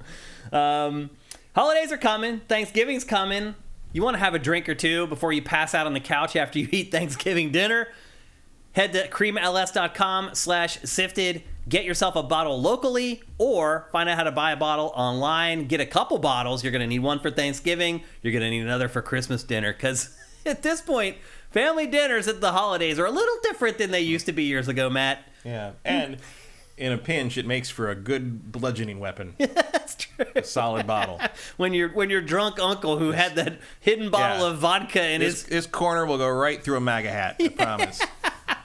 When your drunk uncle who keeps disappearing to go out to the car to drink vodka straight out of the bottle, you may need your LS Cream. So again, go to creamls.com/sifted. Try to use that URL if you can. And again, they have an awesome website there. You can learn how to make awesome drink recipes. And in fact, I don't know, maybe they might update their drink recipes for the holidays to give you something special to make for Thanksgiving or Christmas. Get on that, Steve. So anyway, thanks again to LS Cream for sponsoring GameFace. It's very important to us, and we appreciate them very much. And with that, it's time to get on with the show proper. We're going to start out by talking about a game that some of you may not care that much about, but we're not going to talk about it all that much. We're going to talk about Call of Duty Modern Warfare 3. Last week we talked about the campaign. The lowest rated Call of Duty at this point of all time. It is, yeah. Which has also, as I was told, has outsold all of Final Fantasy. Mm-hmm. Yeah. No one cares. We don't talk Talk about a review-proof game. It is review-proof, absolutely. Call of Duty. And I would also say that it is not as bad as Ghosts. Ghosts still, to me, stands far and away as the worst Call of Duty ever. But for whatever reason, it does feel like there's a little bit of a piling on going on. I am a little unclear. Not that I've paid a huge amount of attention to it. I'm a little unclear as to why it's been dinged so hard. I think when part Ghosts of it really was bad. It was. Bad. Oh, yeah. Terrible. I did not finish the campaign in Ghosts. Yeah. I got 3/4 of the way through it, and I was like, F this. This is awful. This is forgettable, but not terrible. But I think there's at least a little bit of this has something to do with Microsoft buying and now owning Call of Duty, and there might be some PlayStation fans who are a little salty about that. It feels a little more related to the fact that nobody feels like it's a full game. That could be, but I've never seen so many campaign and multiplayer people agree on a Call of Duty before. Well, look at the lower third there. It says Moneymaker. And the reason it says Moneymaker is because nobody buys this game for the campaign. Mm-hmm. Nobody buys it for it's so funny how people who don't play Call of Duty are freaking out about the campaign in this. What they're not getting is that nobody buys it for the campaign. The campaign is like the second layer of icing on top of the cake. I did. You buy it for the campaign. I did. I haven't bought it in many years. Right. But there's a certain point where it just wasn't worth it anymore. Right. And to this point, and to your point, there is even less of you now because they've all learned the lesson. They're like, it's not worth $70 for a 5 to 8 hour campaign. It's not. I don't disagree with that at all. That's absolutely accurate. However, why people buy Call of Duty is for the other stuff. They buy it for the multiplayer. They buy it for the zombies. They buy it for Warzone, although Warzone is free technically. But even the people that buy, all the people that buy for that have been like, this doesn't feel like a full update. So we'll get into that. So that's what we're going to talk about today. We're going to talk about all the other modes in Modern Warfare 3. We're going to talk about multiplayer. We're going to talk about zombies. And we're going to talk about another mode called War that ended up being surprisingly good and something that I found myself playing. So it is good for something. Yes. Yeah. Now, to people saying the multiplayer... You got it. People saying the multiplayer isn't a full game, I don't know where that's coming from. Because it brings in... I think people are just getting that feeling from the fact that all of the last game's weapons are in there when you first jump in. That's what I think it is. I think people are saying, oh, well, they're just rehashing all this content. But they are. But they're allowing you to bring your weapons and your unlocks from last year's game into this game. But there's still a ton of new guns. And in fact... one of the most annoying things to me about the multiplayer in Modern Warfare 3 is that the gun that is far and away the best gun in the game by several magnitudes, and everybody who's good at this game is using the same gun, you don't unlock it until level 44. And so right now, you have all the people who this is their life, and it really is sad, some of these people, that Call of Duty is their entire life. That, they hit 44 on the second day that they had it or whatever. Those people are running around just murking folks with this gun. It's called the MKP or the MKC or something like that. I haven't even unlocked it yet. But the point is that there are plenty of new weapons in this beyond what you unlocked in Modern Warfare 2 and transferred over to this game. There are tons of them. Whether you like them or not, I'll be honest with you, I've yet to find a new gun in this that I really like, so I have been leaning on the guns that I had unlocked in the prior game because I unlocked them all in the prior game. So I have a bigger selection from the prior game than I do from the new one. But I can't understand why some people might just assume, well, if all the weapons are coming from last year's game, what work did they? They did do work. There's plenty of new weapons. Now, I think more likely, Matt, what might be causing people to feel this way is that literally all the maps at launch are old maps. There is not a single new map in this game at launch. There are 16 classic maps in this game. And the first thing I'll say, having now spent a week, basically, playing through all these old maps is they don't need to make any more maps. They really don't. These maps, some of them are 11, 12 years old. Most of them are. And they're better than the maps that they created for the new game last year. Because at a certain point, you reach the law of diminishing returns with designing maps for shooters. Once you have, a bunch of symmetrical ones, you have a couple asymmetrical ones you've managed to balance well, because that's hard to do, you're kind of set. You got a weapon pro tip there from Erebus Jones. What is that? You can unlock weapons straight away using zombie. Pick the MCR as your starting weapon in zombies, then start a level, then extract. Ding, you've unlocked the weapon for MP. Oh, wow. Thank you very much. I should have picked up on that myself, actually, having played zombies, but I did not. Because the problem is that zombies is different this time. It is, you have to get out. So you finish missions, and you have to get and extract, and that's how you earn your stuff. I'll get the zombies. Let me stay on multiplayer for now. But thank you for the pro tip, Erebus Jones. I will try that when I get home. And I'm guessing you're using that same weapon that everybody else is using as well. So the maps are all old maps, but that's fine. They're great maps. Like, there's a reason they've brought them back. It's because they're good and they're balanced and they're fun and there's more than one like choke point in each of the maps. So I can understand why veterans of Call of Duty may be playing this and they're like, man, I'm playing these maps from all these years ago and that's all there is. I get that, but they're good maps and they make for good matches. So I can understand why at first they may say, oh, it's just a bunch of recycled maps, but I struggle to believe that after they've played this game for a week that they're like still saying, oh, these old maps, because the maps are really good. And new maps are coming. They're going to be released as DLC, though I will admit there should have been at least a handful of new maps at the release. So I can understand in some respects why people are complaining. We got some Call of Duty Ghosts behind the scenes. What? From Shora F. Shora F. So for Ghosts, someone worked on it. Yeah. We were already 4 months into the year with Modern Warfare 3 DLC cycle. The entire studio sent a note and asked people who want to contribute to narrative come over. We all joined and pitched levels that might be cool. High Moon also had 4 cool missions in space created already, 2 properly done, no cohesive structure. That's why the entire game is so disjointed. That makes complete sense. It all makes complete sense. Don Lionheart, thank you for Twitch Prime, by the way. Sure, Infinity Ward did have that dog thing at the time. Oh, that's right. Yeah, that's right. With the dog thing. Yeah, that's right. I forgot about that. Another element of Call of Duty that disappeared. Yeah, they don't make you kill dogs anymore. My big complaint about this Call of Duty is that I feel like I'm still playing last year's game. Like, as far as the gameplay is concerned, it's pretty much identical. You still have all the same traversal mechanics. You still have the slide cancel. I will say this. The feeling of running in this, they managed to nail again. Like last year's game, I thought that they lost it. In this one, again, you can feel when you're running being propelled by each foot. I don't know how to explain it. If you have headphones on, it's even more convincing. But the propulsion in this feels like crazy realistic. And they had nailed it like a couple games ago. It went away for last year's game. They've brought it back for this. So I will say that, like the running and stuff like that does feel a little bit better than last year's game. But otherwise, it feels like you're playing the same game. And say all you want about the cycle of Call of Duty, where one year they have Sledgehammer making it, the next year they have Treyarch making it, the next year they have Infinity Ward making it. The truth of that is that they all feel different, and they play differently. They feel differently to play. For example, I like Treyarch's games the best. I feel like they feel the best as far as the traversal, the gunplay feels the best. I can play the games from the other guys, but to me, Treyarch's games feel the best to play. I always preferred Infinity Wards, but I don't think Infinity Ward is really Infinity Ward. It's not the same thing anymore. So yeah. I will say, I always know when I'm playing the Sledgehammer ones. Right. Yeah. And that's not really a compliment. It's not for me either. And this is like 2 of them in a row. And so I do not like the way the gunplay felt in last year's game. I do not like how the gunplay feels in this year's game either, honestly. And so that's a huge minus for me. But look, you may be completely different. You may hate how Treyarch's games feel.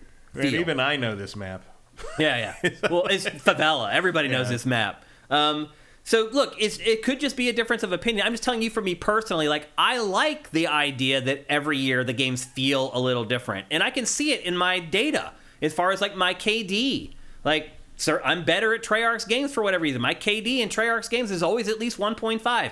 My KD in this game right now is like a 1.2. My KD in last year's game was 1.2. And that may play into it. I'm not as good as these, so maybe I dislike it. I think that's human nature and typical for a lot of people. What is that doing? But my big complaint, I don't know. My big complaint really, though, is that they feel identical. And so it doesn't feel like the game has turned the page in the multiplayer. It feels like I'm playing the same thing with new maps. And technically, I guess that's what this game was supposed to be. It was originally supposed to be just an expansion for Modern Warfare 2. I mean, that's pretty much what's going to happen if you turn this into a platform. Yeah, this is what it's going to be like. And I will not be a fan of that, Matt. I'm just telling you right now, if they do turn Call of Duty into a platform, I hope they pick Treyarch as a platform. Because otherwise... I can't imagine you'd do otherwise. I don't know. I mean, I don't think Black Ops sells better. If you're going to make me... Right, but I mean, I don't... Even the people that didn't like Black Ops or didn't... I mean, I don't... I can't imagine you're in the minority of modern Call of Duty fans when you say you prefer how Treyarchs feel. Yeah. Hey, I don't know, honestly. I just know for me, that's how I feel. And the other thing, too, is that cheating is already horrible in this game. I've tried everything. I've tried turning off cross-play because it's more likely to happen with PC play. It doesn't matter. PlayStation players are cheating just like the PC players are. It's gross. And it's obvious. It's like when you watch the kill cam... and the guy knows where you are, and they don't have an APC, or I'm sorry, they don't have, like, the radar, then you know they're cheating. Or, like, you come up behind somebody, and they turn around and shoot you in the face, like, when you're creeping, and they can't hear your footsteps, like, you know they're cheating. Like, it's very easy, if you play a lot of Call of Duty, to know when someone's cheating, and people are cheating like MFers in this game already. It's awful. So, that's a huge complaint. I don't know how they ever fix that. I don't know how they're ever going to fix it, Matt. I really don't. I don't know what they can do to fix it. They've tried. Like, they have this thing now where, like, if someone's cheating, they can cut their parachute in Warzone and make them fall to the ground and splat. Like, they're trying, so I will give them credit for that. I don't know how you fix it. When people can plug dongles into their USB ports on their console and have an aimbot and wall hacks, like, I don't know how you fix it. That's so much effort. Yeah, I know. Like, just be a dick. It is. I'll never understand cheaters, because if your goal is like, okay, maybe someday I want to be a professional player, you're a fraud. It's not gonna matter in the end, and nobody cares if you're Joey B 69 420 and you got like 50 kills and 2 deaths. No one cares. No one will remember you. In fact, I will ban your ass. I will make sure I never play with you again. I'll never understand cheating, Matt. Will never understand it. I don't know what people get out of it. It's pointless. I mean, to some degree, making people mad like that. I guess. Some people dig that. Some people just, like, I don't know, can't take the sting of failure. I don't know. The other thing I don't like about this is that there's, instead of a pick 10, it's a pick 5. You can only add 5 attachments to your gun. Now, it changes things because it makes you think, well, do I want this? It, like, lowers the recoil, or do I want to be able to hip fire fast? It makes you make choices, but you had to do that with the pick 10 system too. So I'm not sure I understand the idea behind why they've decided to do pick 5 after having pick 10 for like a decade and a half. I don't know why, but I'm not a fan of that either. So the bottom line really is I was not a huge fan of Modern Warfare 2's multiplayer. It was the least I had played a Call of Duty. Like, I stopped playing Call of Duty back in February or March this year. Normally, I play it all the way until the next one comes out. And so my thing is, I didn't like Modern Warfare 2's multiplayer, and this is basically identical to it. So I'm not going to like this either, unfortunately. It's just too similar. I do enjoy going back and playing through the maps. It has been a nostalgia trip, Matt, because it's like when I first start playing these maps again, I don't remember anything about them. And then as I start running around, I start remembering, oh yeah, this is where I used to sit, or this is the area that I would troll, and this is where I would put my claymores in case someone's trying to come up from behind me and shoot me from behind. It all just starts clicking back together, and I start to remember everything. And I will say this, I managed to hit the ground running a lot more quickly in this Call of Duty. 1, because I got to use the gun I played with last year, and 2, because all the maps are maps that I've literally played hundreds and hundreds of times. So I think it's like a double-edged sword. The familiarity, like some people may like it that they know all the maps and they have a gun that they use for how many ever hours they played last year or whatever. I prefer things to change up a little bit year over year. So I think your mileage will vary on the design of this, but I do hope that this is not how it keeps going forward. I hope next year we get a brand new Call of Duty that looks and plays and feels at least a little bit different from these last 2 games. Now, let's talk about Zombies, because Zombies has had a huge... Speaking of things that don't change and keep shambling on. Until this year. Mm-hmm. It is a huge change. Now, I remember people were bagging on me for not thinking the campaign was terrible because I don't play Warzone. So they were like playing a campaign and they're like, this is the Warzone map. I had no idea.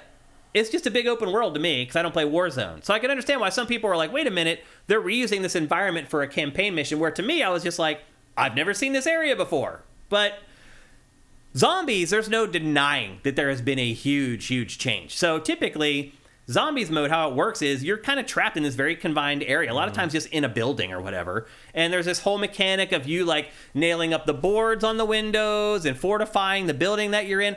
All of that is gone. Zombies is now 100% set in an open world. And I think some people may argue, I don't know personally because I don't play Warzone, some people may argue that this mode is also set in a Warzone map. I don't know. I believe it is. It probably is, but I don't know because I don't play Warzone. It's the DMZ map. Is it? I think, yeah. Okay.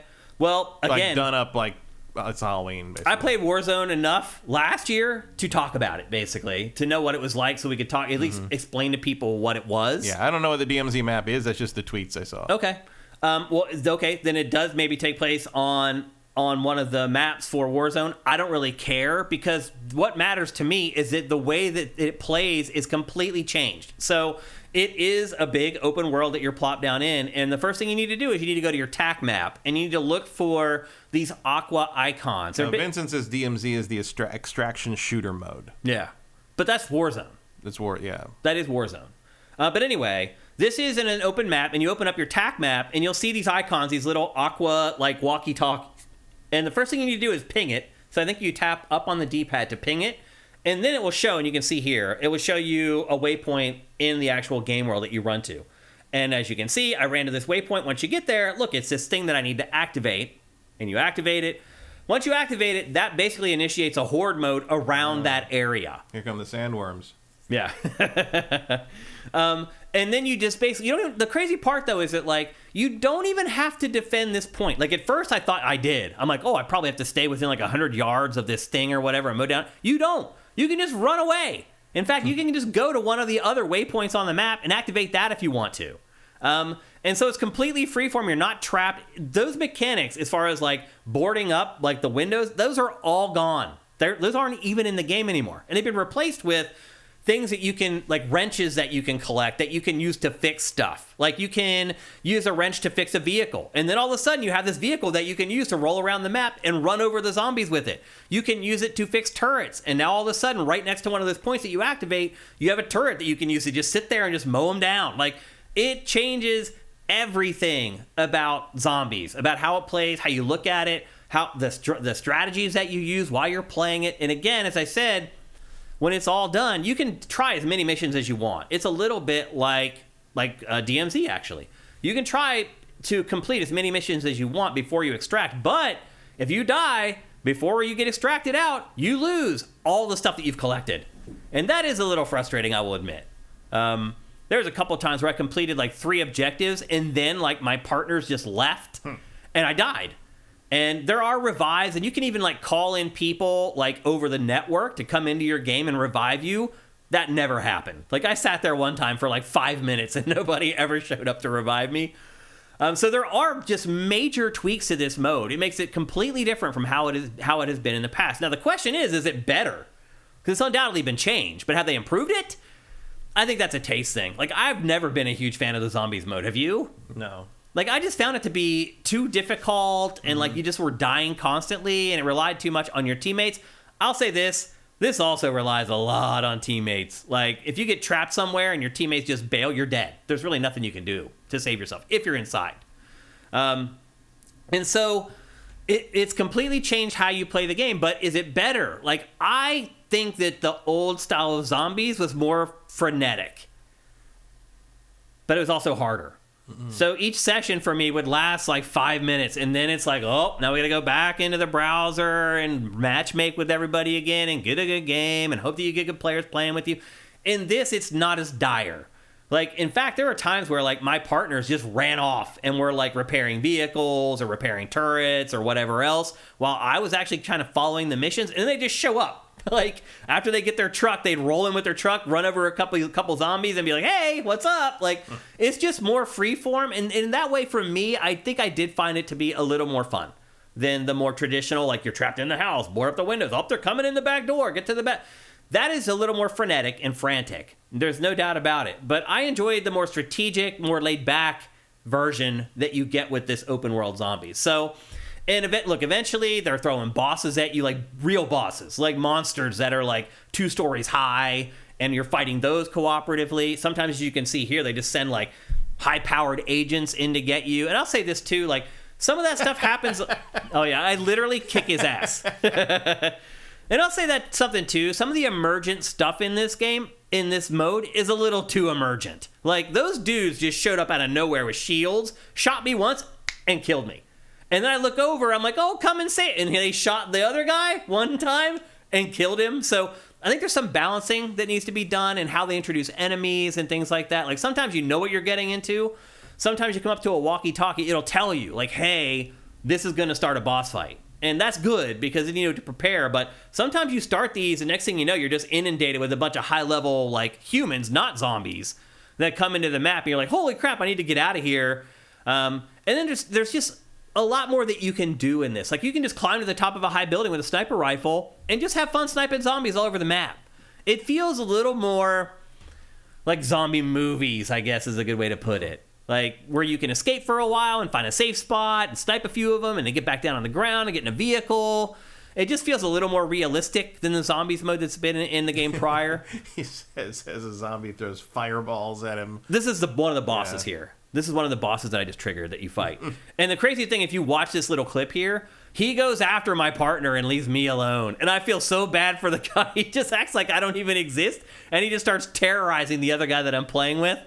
And I just keep shooting him and throwing grenades at him while he's going after my partner or whatever. But again, like, this is something that never would have happened in the old zombies modes. So I guess what I would say is, if you liked the old zombies modes, you may not like this, because it is a huge departure from what you're used to playing these modes. It's less strategic in some ways and more strategic in other ways. But I think what's most important and the biggest change really is that you can get a reprieve. Like, it's not just non-stop, like, gripping your controller as tight as possible because, oh, here comes the next wave, and I have 15 seconds to run around to these gumball machines and get all these power-ups and stuff. Like, that stuff is still part of the game. Like, like weapons, for example. Like, eventually you can run out of weapons, and yet then you have to find one in the environment. Like, you can load out with just your fists sometimes because you start out, you have, like, 4 or 5 weapons, but you play a few rounds, and if you die, you lose those weapons. And there are designations, like, I can't remember what the word is. There's a term that they use that were basically like, you'll never lose that weapon even if you die. So there's certain weapons that you can integrate that way. And as you can see, like, a lot of the power-ups, they just appear out in the world. Like, after you kill a zombie, they'll drop a power-up. Like, you just saw right there. It was, like, basically insta-kill or whatever. Sometimes you get, like, crazy shields. This is what dropped when we killed the boss. Like, this crate, you got a weapon for killing the boss. So just, and again, there's chests everywhere where you can get new weapons and power-ups and things like that. It's just, it's completely different from the old zombies modes. And as someone who didn't like the old zombies modes, I enjoyed this a great bit. Now, aside from multiplayer and zombies, you also have the ground war, which is basically Call of Duty's take on Battlefield. So you have huge maps with vehicles and basically either snipe or you get your ass kicked. Like, that's pretty much how it is. It's just like Battlefield where you run for like 2 miles because all the vehicles are gone. You finally get into the action and some dude on top of a building snipes you in the head and kills you. And you have to go back and run all over again. Very much the same. However, there is another mode. I'm going to jump forward in the B-roll here so we can get to it. If I can find it. These are still zombies. You see there's flaming zombie dogs as well that eventually show up. There's another mode. This is still zombies. If I can get to it. Here we go. So there's another mode that's called War. And War, I guess the best way I could describe it is Call of Duty's attempt at Overwatch. But really what it is it's like a 3-part mission where one side attacks, the other side defends. And basically when it starts, you have like these nodes that you need to protect and while they count down or whatever. And then in the middle, you get a tank. Or either you're on the other side and you need to stop the tank. And basically the tank, very much like Overwatch, moves through the map, and if you're on the side with the tank, you need to move along with the tank and defend the tank while the other team tries to stop the tank. And then, if the tank gets all the way to its destination, these hatches open up, and you go underground, and then underground there are these stations where they're trying to detonate missiles. And either you're on the side that's trying to detonate, and you're trying to defend them from the other team, or you're the other team and you're trying to hit the button and then defend it while the counter counts down to launch the missile. So basically War is like this 3-part mission-based mode that you play against other teams, and it's a ton of fun. I had a blast playing this mode. It does feel, I'll say this, if you care about your KD, I would not play this mode, because if you're on the team that does not have the tank, you're going to end up with like 5 kills and like 30 deaths. It's just the way it is. Because the tank is 1 shot, 1 kill, and you're trying to just poke your head around. You can see in this B-roll. Like, you just die over and over and over again. But eventually, you end up on the side of the tank. Now, whether you're the gunner or not depends on whether your KD is going to even out. Because if you're not the gunner in the tank, you're just running around alongside the tank hoping to not get shot, basically. And it's really hard to get those kills back that you lost when the other team had the tank. So I had a lot of fun playing the mode. It did crush my KD. Like, my KD was like 1.3 something, and after I played like several rounds of this, it was down to like a 1.2 or whatever. So if you're real picky about your KD, I mean, you might want to proceed with caution, but I had a ton of fun playing this mode. It keeps you on your toes. I'm surprised they don't keep different KD stats for the different modes. Yeah, it all transfers over. The other thing I would say, too, that some people may like or not like is that no matter what mode you play in the entire multiplayer suite, it all builds to the same account. So if you unlock a weapon while you're playing zombies, or you unlock a weapon while you're playing war, you can use that weapon in the traditional multiplayer if you want to, and vice versa. Everything you unlock in multiplayer transfers over to zombies, transfers over to war mode, transfers over to ground war as well. So you're only ever unlocking one set of things. I honestly don't know which approach is better, Matt. Like, KD, I can see your point. Like, maybe they should have separate KDs for each maybe match type. But the other stuff, like, I think it may be better that it all unlocks together and you just have this one arsenal that you can use across all the different modes. But anyway, getting back to that lower third, Moneymaker, this is the stuff that causes people to buy Call of Duty. And, like, people saying the game is small or incomplete, that's insane. Like, you start diving into this other stuff in these modes, and you realize the work that goes into this stuff. Like, this isn't just, like, copy and paste, snapping it together stuff. Like, this is things that they work on that takes time. So I feel like the narrative around this game, I just feel like there's a whole lot of piling on in general. I can understand the criticisms of the campaign a little more than the multiplayer, but bottom line is if you enjoyed Call of Duty multiplayer last year, you're going to love this. All your stuff transfers over. There's already 16 new maps. If you're younger than me and you didn't play these maps when they came out, that's 16 brand new maps. And not only that, they're awesome maps. So I could understand maybe somebody like me, who's old, you know, in their 40s or whatever, and they've been playing Call of Duty for like 17 years at this point, where they might say, this feels like a little bit of a rehash. But if you're not that person, I don't know. This feels like there's a ton of content in it to me. Again, I personally don't like how the shooting feels. I didn't like it last year. I don't like it in this year's game either. I don't like all the cheating that's in the game. I don't know what they can do about that. But as far as content is concerned, this game has a ton of content. And if you play this game for 100 hours every year, or 200 hours, or 300 hours, however long these people play it, like, it's got all that stuff. So if you're someone who buys Call of Duty every year and the campaign to you is icing on the cake, which it is for me typically, like, I would never base buying Call of Duty or not on the campaign. If you're that kind of person, this game has tons of content. It's probably going to keep you busy. If you like the shooting from last year, which I do not, but if you do, this is going to keep you busy all year long. Like, they haven't even released a new map yet, and they're going to start coming out. There's going to be a new map or two pretty much every month, all year long, until next year. So I feel like the arguments of, oh, it's like light on content, it doesn't have this, I think it's a bunch of malarkey. So I've enjoyed my time with it, but I already can see that I'm starting to wane a little bit on it, and this is probably going to be just like last year, where I play it until like February or something like that, and I finally lose interest, and I just move on to other stuff. I'll be honest with you, this year, stopping playing Call of Duty, like in February, I kind of liked it.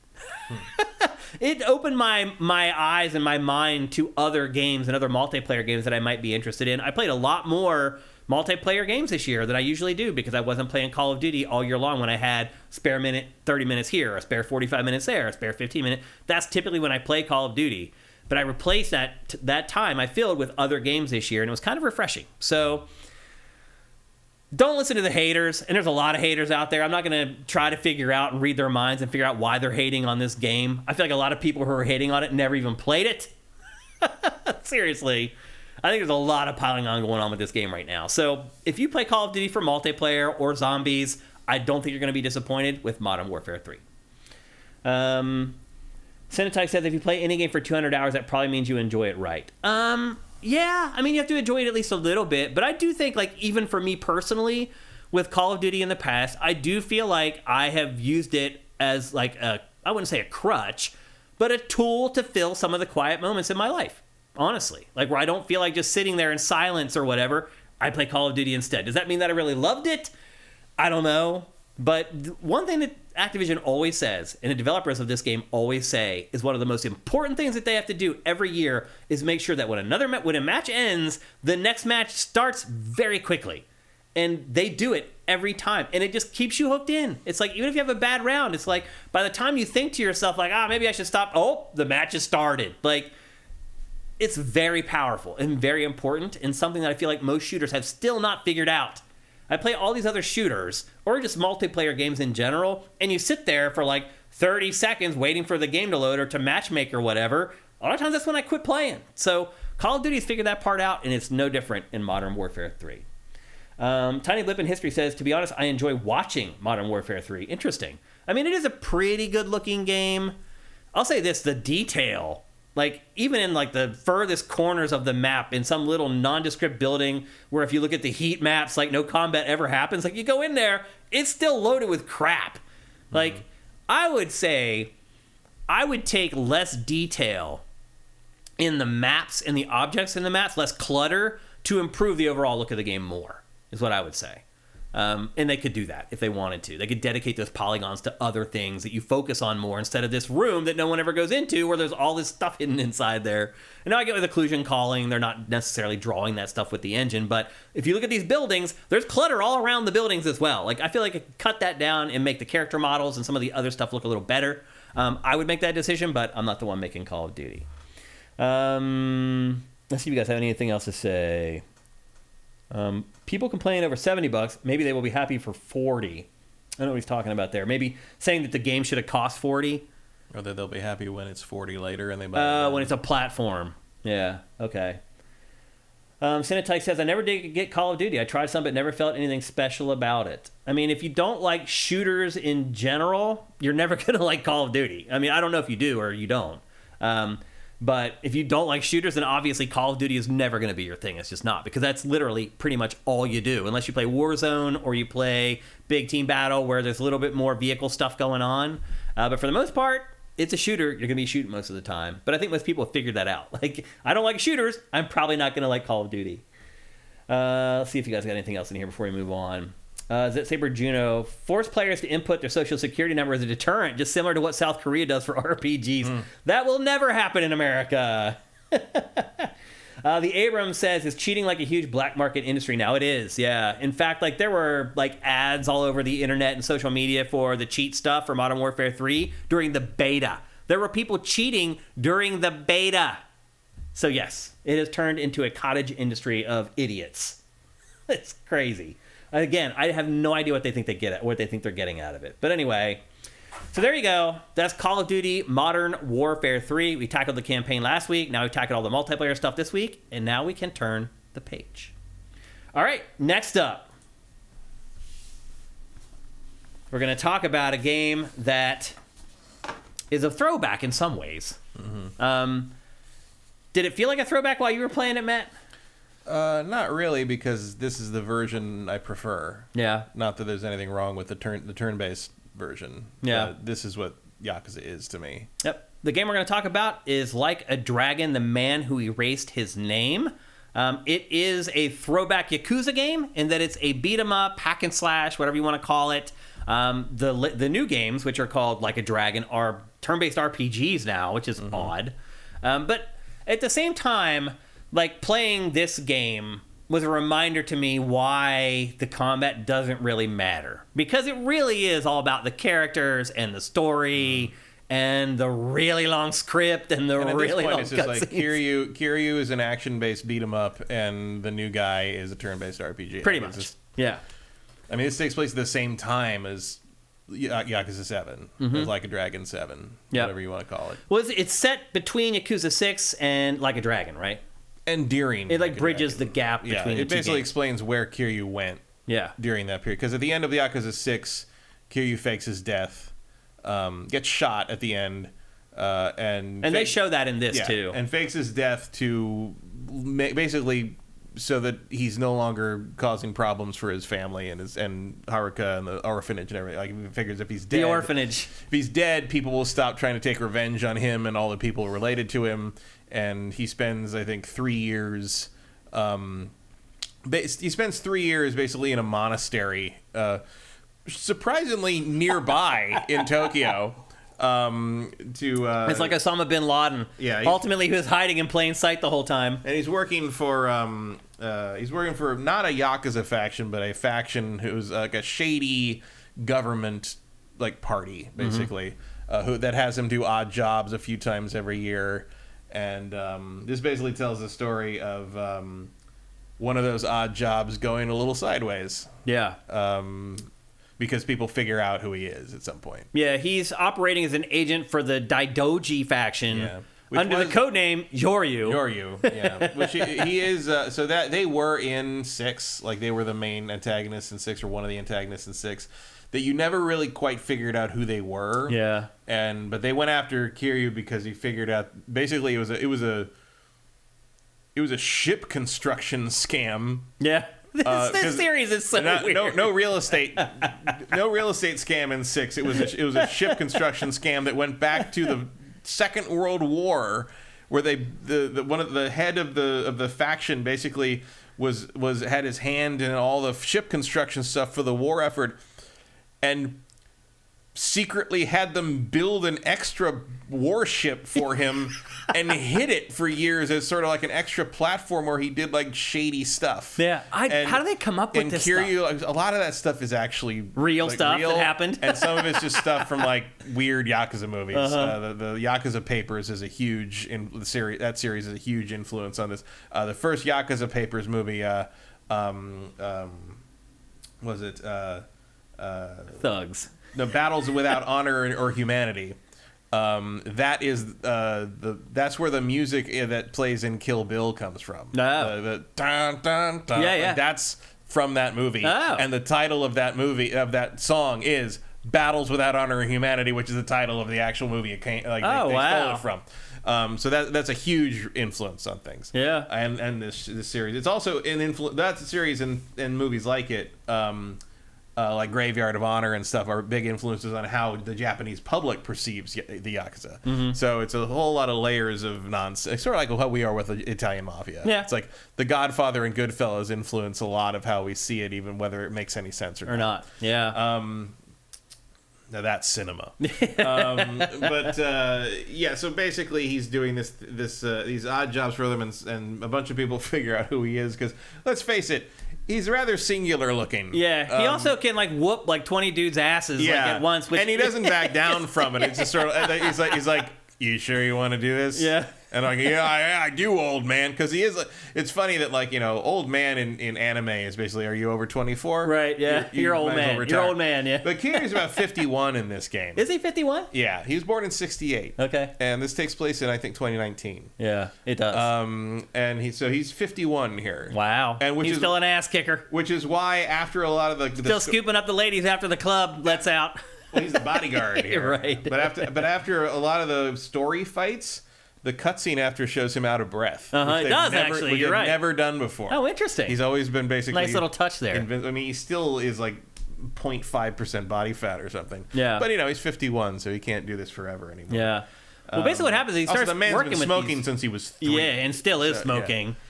But anyway, he's working for the Daidoji crew, and as it turns out, one of his leaders, Hanawa, gets kidnapped. Well, they try to kidnap him first. And who's his handler. Yeah. Who they kidnap mainly because he's Kiryu's handler. Right, yeah. Like, as always, Kiryu is the central figure of interest for all of Japan. Right, yeah. Like, well, they end up kidnapping his handler. And the way the structure works is, like, You're at the dojo with the handler. He briefs you on what's going on, what missions you need to accomplish or whatever. Then you go out and accomplish a mission, and then you come back to the dojo again, rinse and repeat over and over again. In between the middle there, you might get like these little sections where you go into this like pseudo open world and do Shenmue shit. Well, basically. once you get to the not the Yokohama stuff, which is early on where you're sent out to do that, but once you get to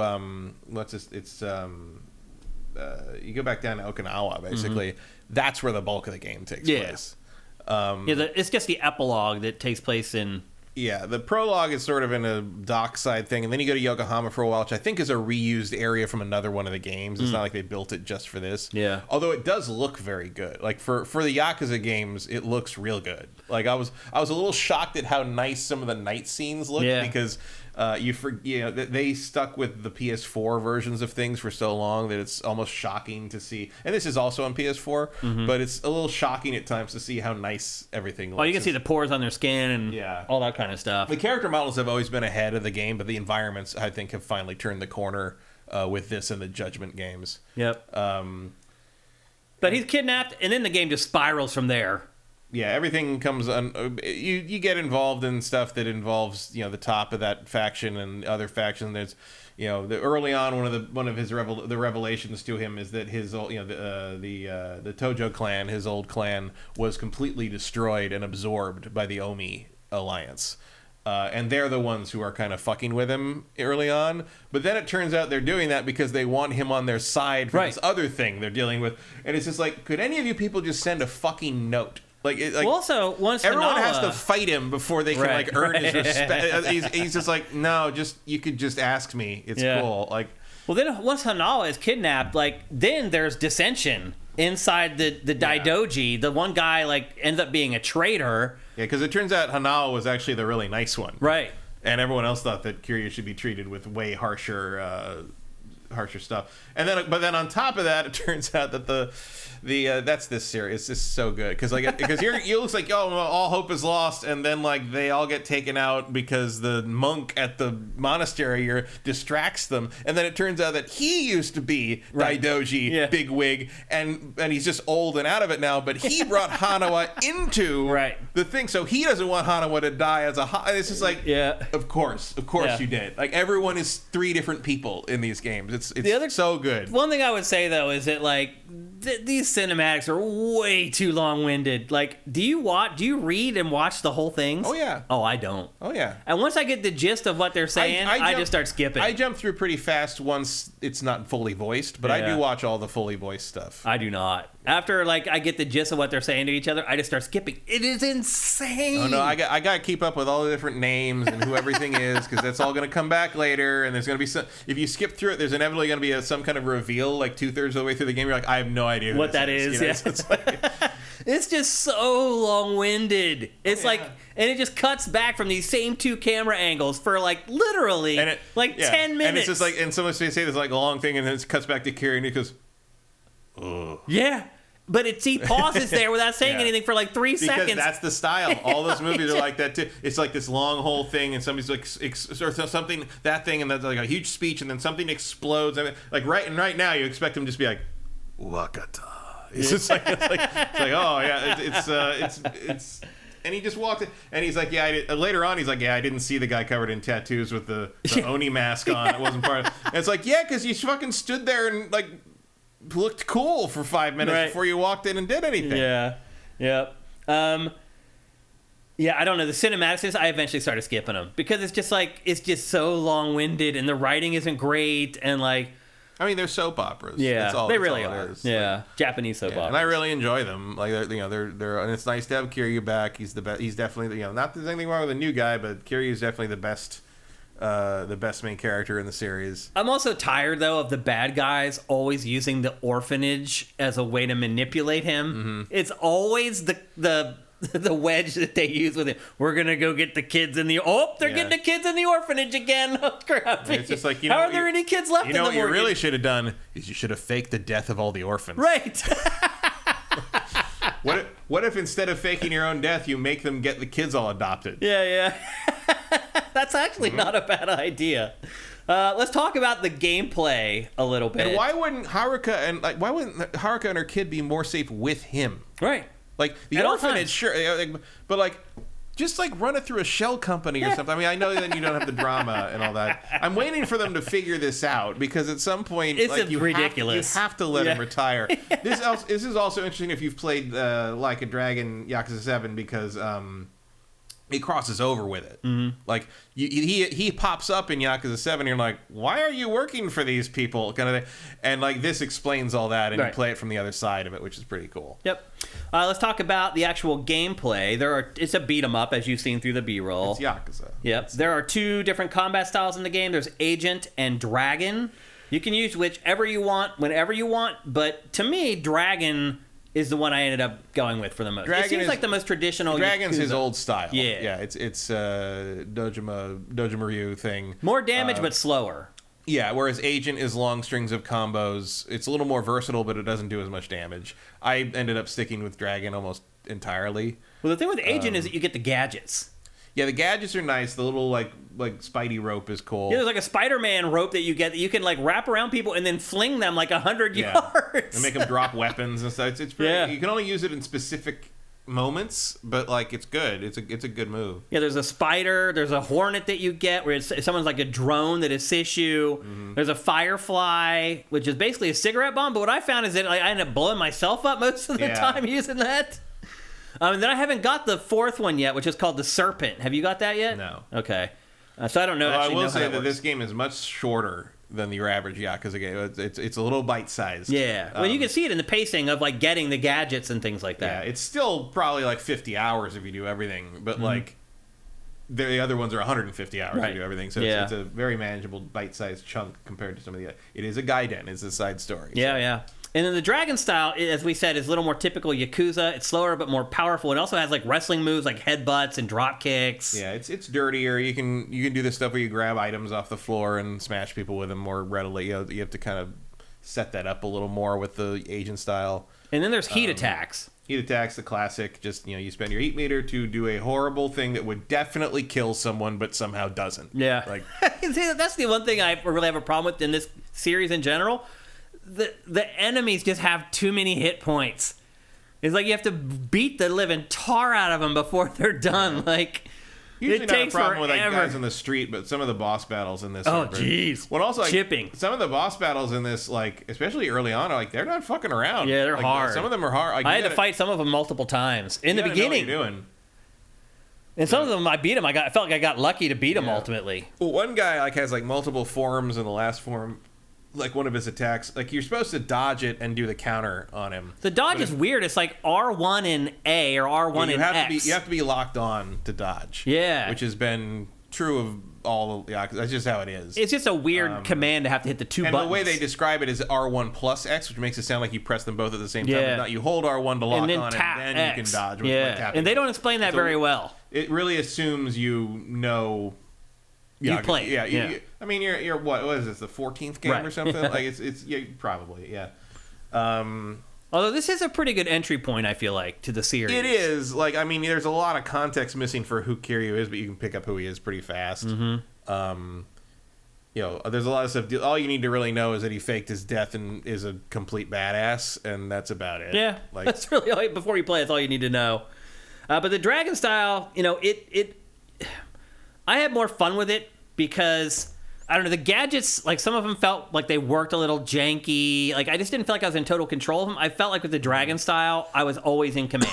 I found the Agent stuff was more useful with random mooks.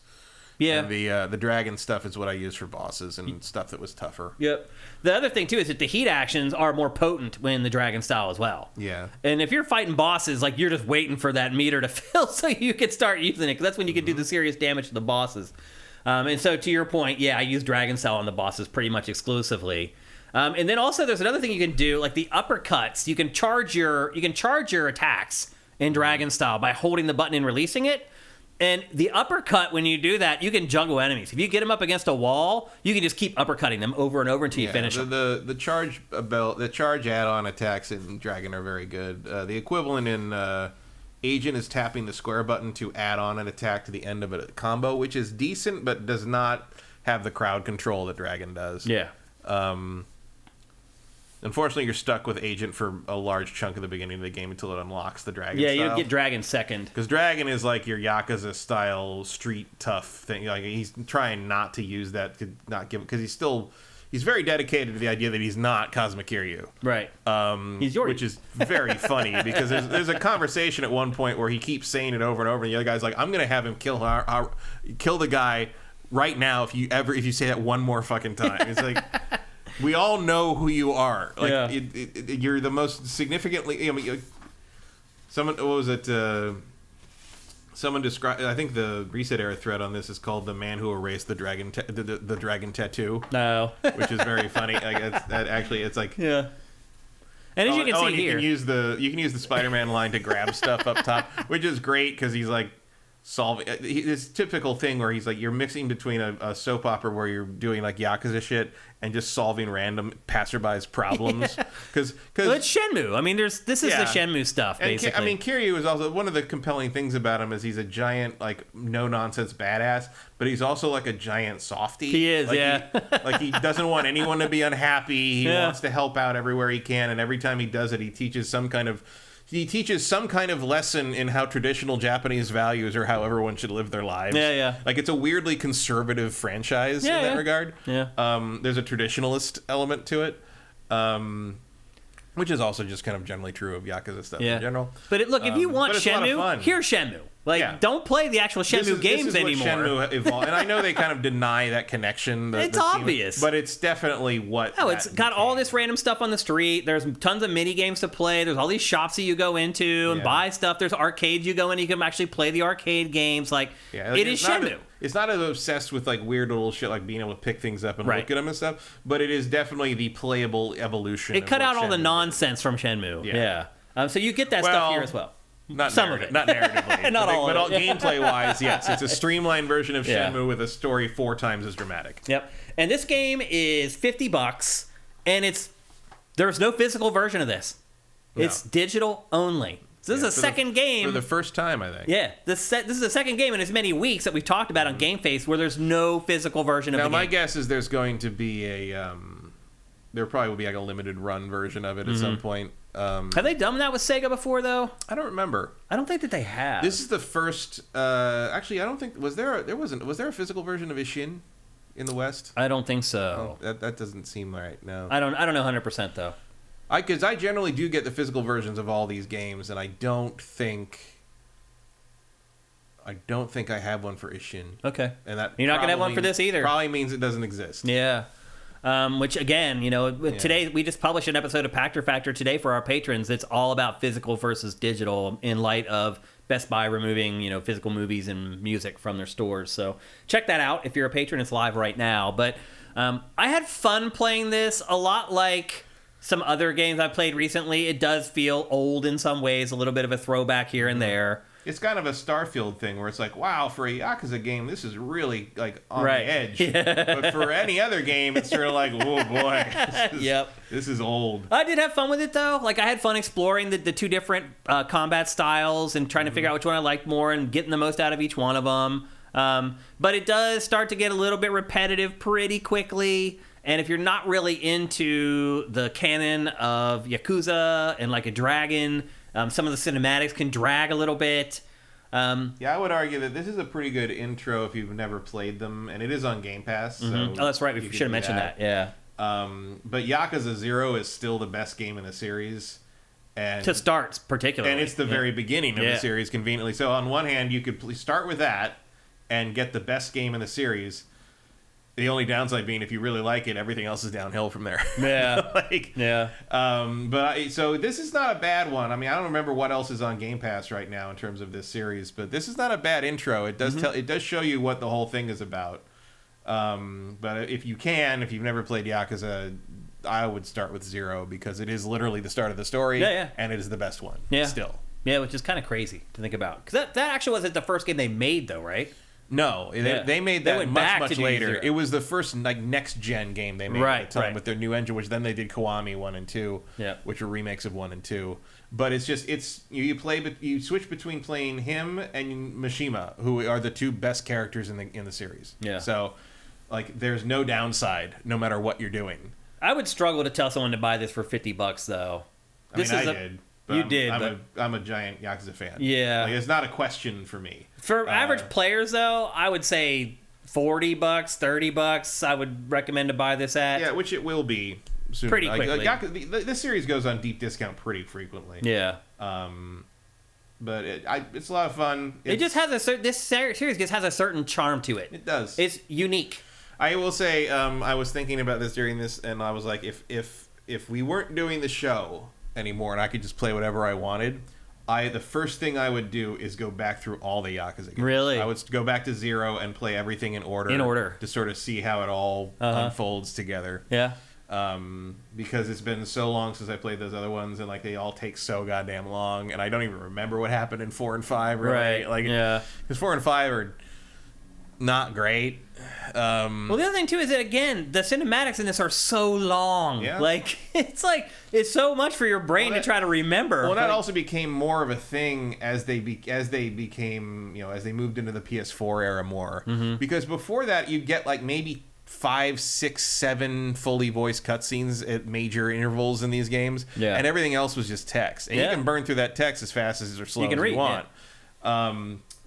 And whereas Yakuza 3, I remember Yakuza 3 has something like a half-hour scene in the middle of the game, which is literally just people sitting in the little like tea room in the orphanage talking about real estate scams that go back like 30 years. And it's the complete crux of the game. Like it's the core of the game story. Yeah.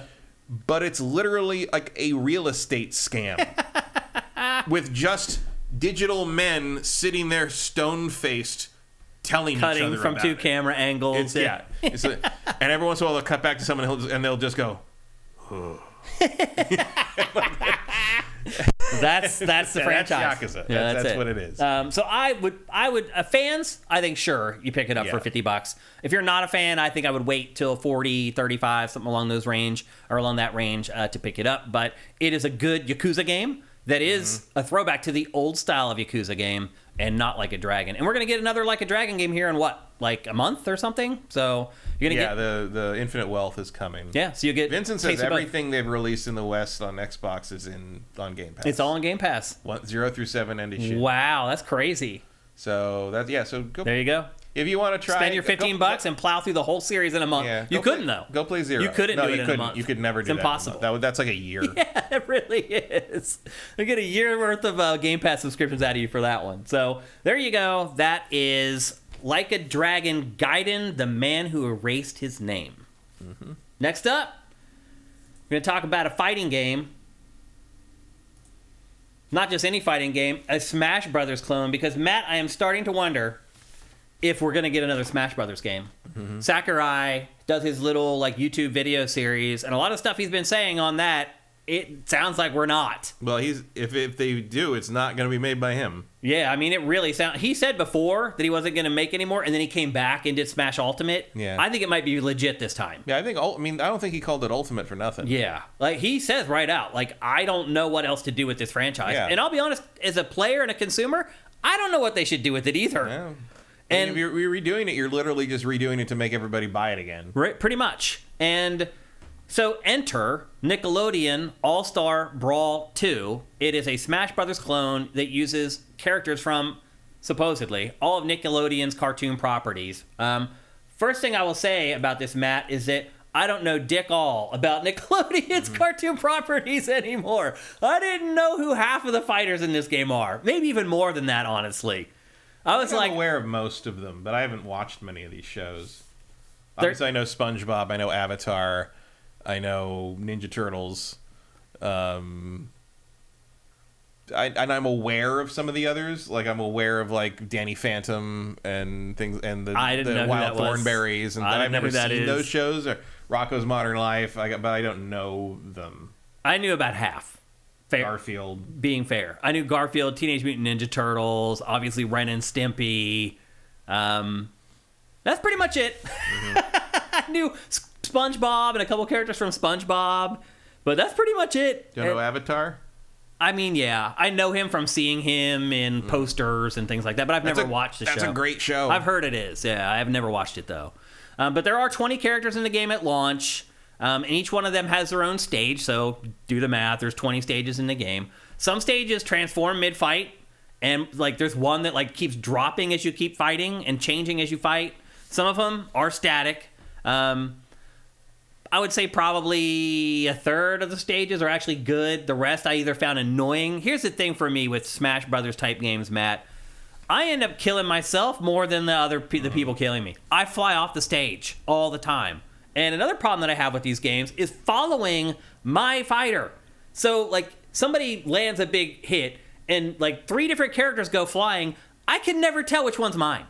And I just totally lose, like, my character. That happens to me in Smash Brothers, too. I can never follow my character because they're so small. There's effects on them when they fly off. There's, like, smoke around them or whatever. I'm like, where in the hell did my character go? Next thing I know, he's fallen down to the bottomless pit, and I'm like, respawning. Like, this does follow the rules of Smash Brothers. Like, instead of, like, having one health meter that you whittle down, and when the health meter's at 0, you lose. This one is all about percentages. As you take damage, your percentage goes up. The higher your percentage, the higher the chance is, if you get hit, that your character is going to fly completely off of the stage. And that's how you lose in this. You fly off the stage. Depending on the mode, you have X amount of lives, basically. Once you run out of lives, you're out of the match, and the people who still have lives continue on. It's exactly like Smash Brothers. Again, like Smash Brothers, platforming is a part of this. Another thing that drives me crazy about these games, they never let you assign the buttons the way you want them. Every game I play, I want the jump button to be X or A. That's just the way it is. It should be the bottom button. That's the way I've been trained to play video games my whole life. It's like, if you want to make it triangle or Y, that's cool, but let me change it to X or A if I want to. This game does not let you set up the control configurations how you want it to. I mean, the first one didn't ship with voice acting. This doesn't have much of it, Matt.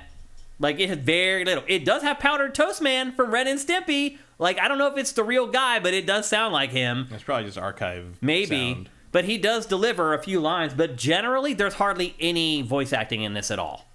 It's very weird. And again, just like the last game, my biggest complaint about this is it doesn't make enough use of the IP.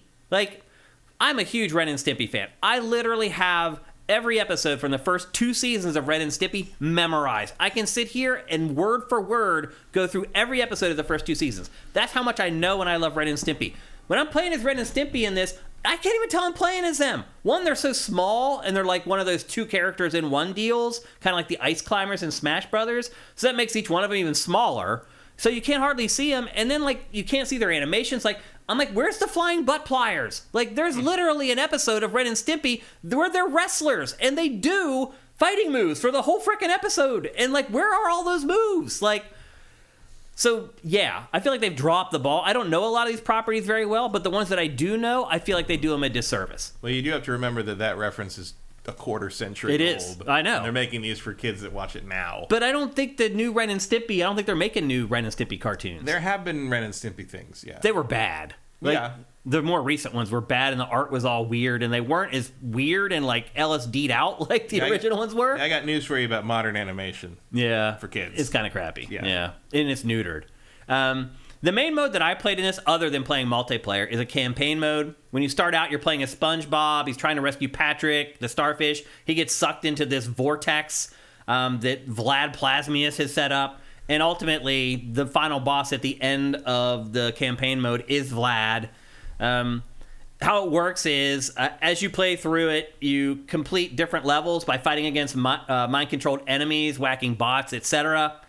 And then you go back to that area that you saw before, which is like a hub. And in the hub, you can buy like buffs for your character. You can buy cosmetics and all this stuff, goofy stuff.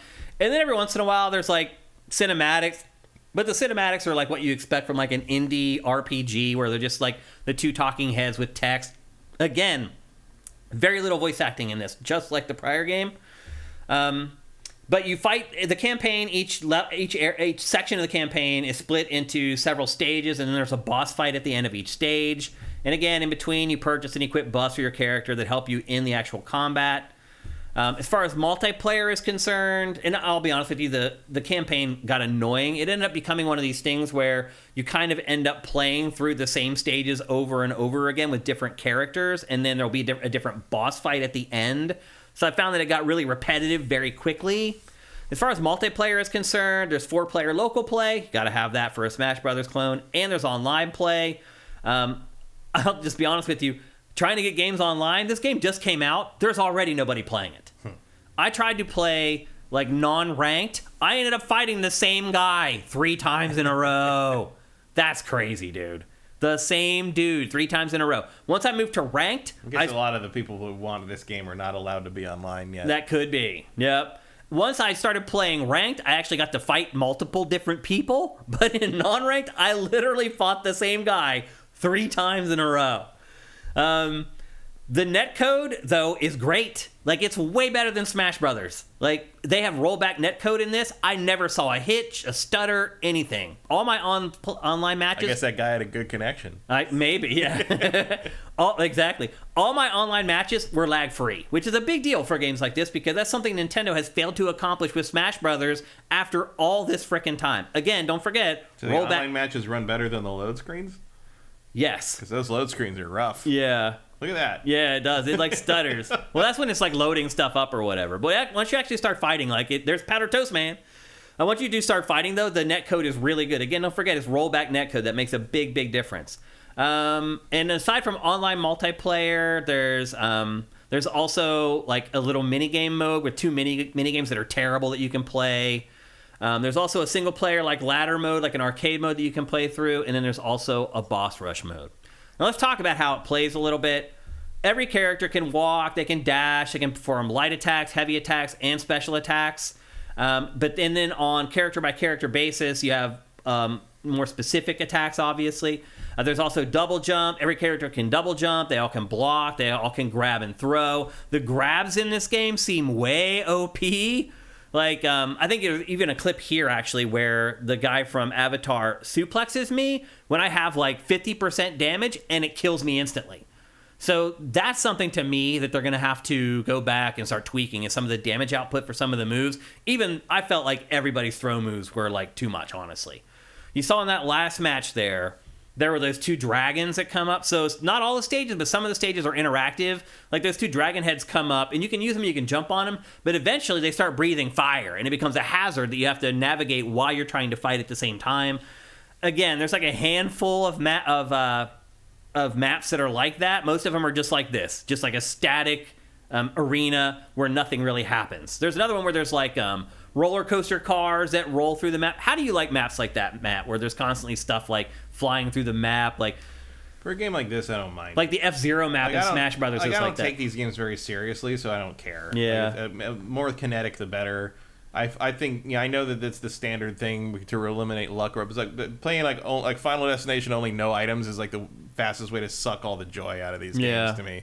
Like, I want the randomness. I want the weird crazy shit. I don't care who wins. Like, This game has that. I think they do a good job of creating chaos for sure. Particularly when there's 4 people fighting at once. But again, I really struggled to follow my character in those fights because there's just so much going on. It's like I can't keep track of where my character ends up a lot of times.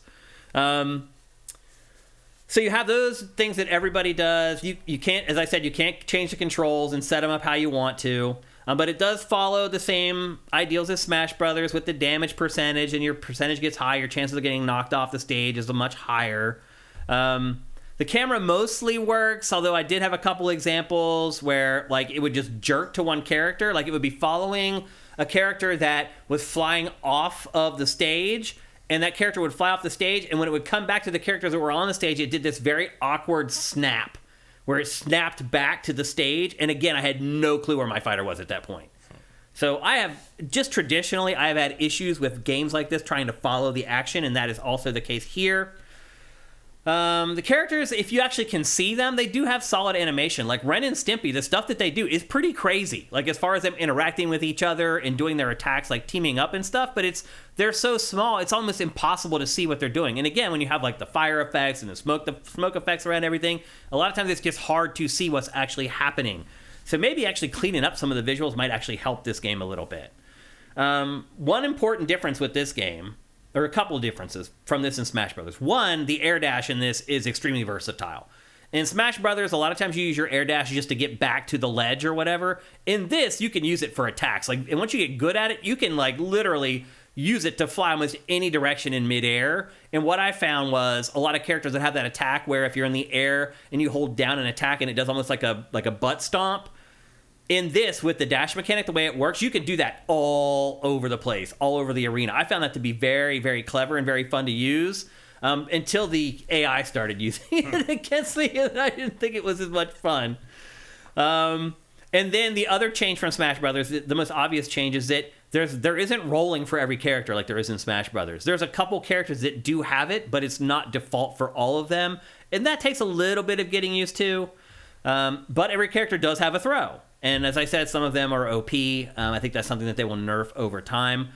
You're seeing the visuals. Like, I feel like the in-match visuals look good. The stages look good. The characters, as I said, animate well. It runs well. The frame rates stay high. The backgrounds are a little crap. Like, that's just a static image back there, and pretty much all of them are. And again, I said there's a lot of visual clutter that makes it hard to kind of see some of the stuff in the game. I feel like they could maybe actually cut back on some of this stuff to make it a little bit easier to read. But the cinematics and the presentation, other than the in-match stuff, are abysmal. You saw like the cutscenes for the campaign; they're a joke, pretty much. The premise for the campaign is very flimsy. Once you see the opening cutscene, the story doesn't really move forward all that much. It just kind of just stays there. And so, I don't know. To me, the presentation in this, a lot of it is what I would expect from like a $25 indie game, and this game is $50. So this is another game that I feel is probably a little bit overpriced and more than I would actually pay for it myself.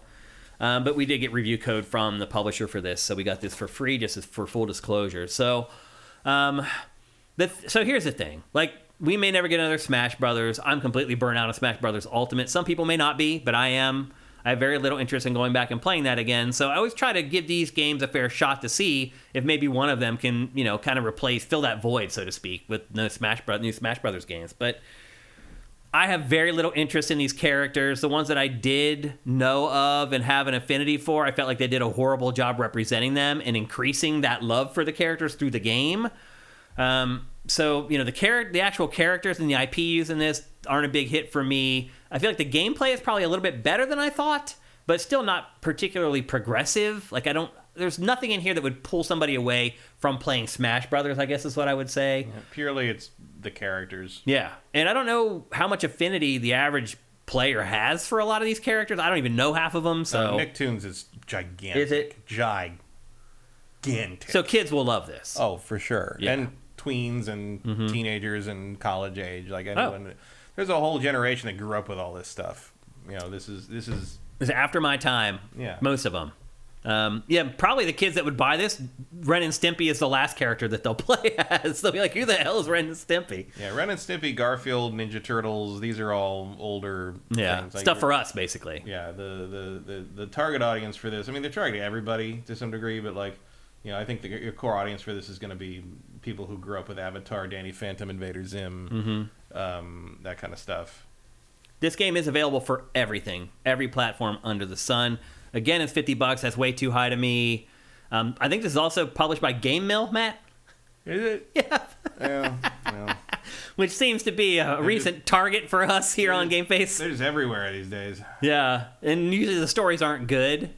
Look, this game is passable. It's competent. And that's about the best thing I can say for it. And I think your mileage will vary on this depending on how much you care about the IP. There was a day when competent fighters came out four times a week. Yeah, you're right. And now there's like one a year, basically. Yeah.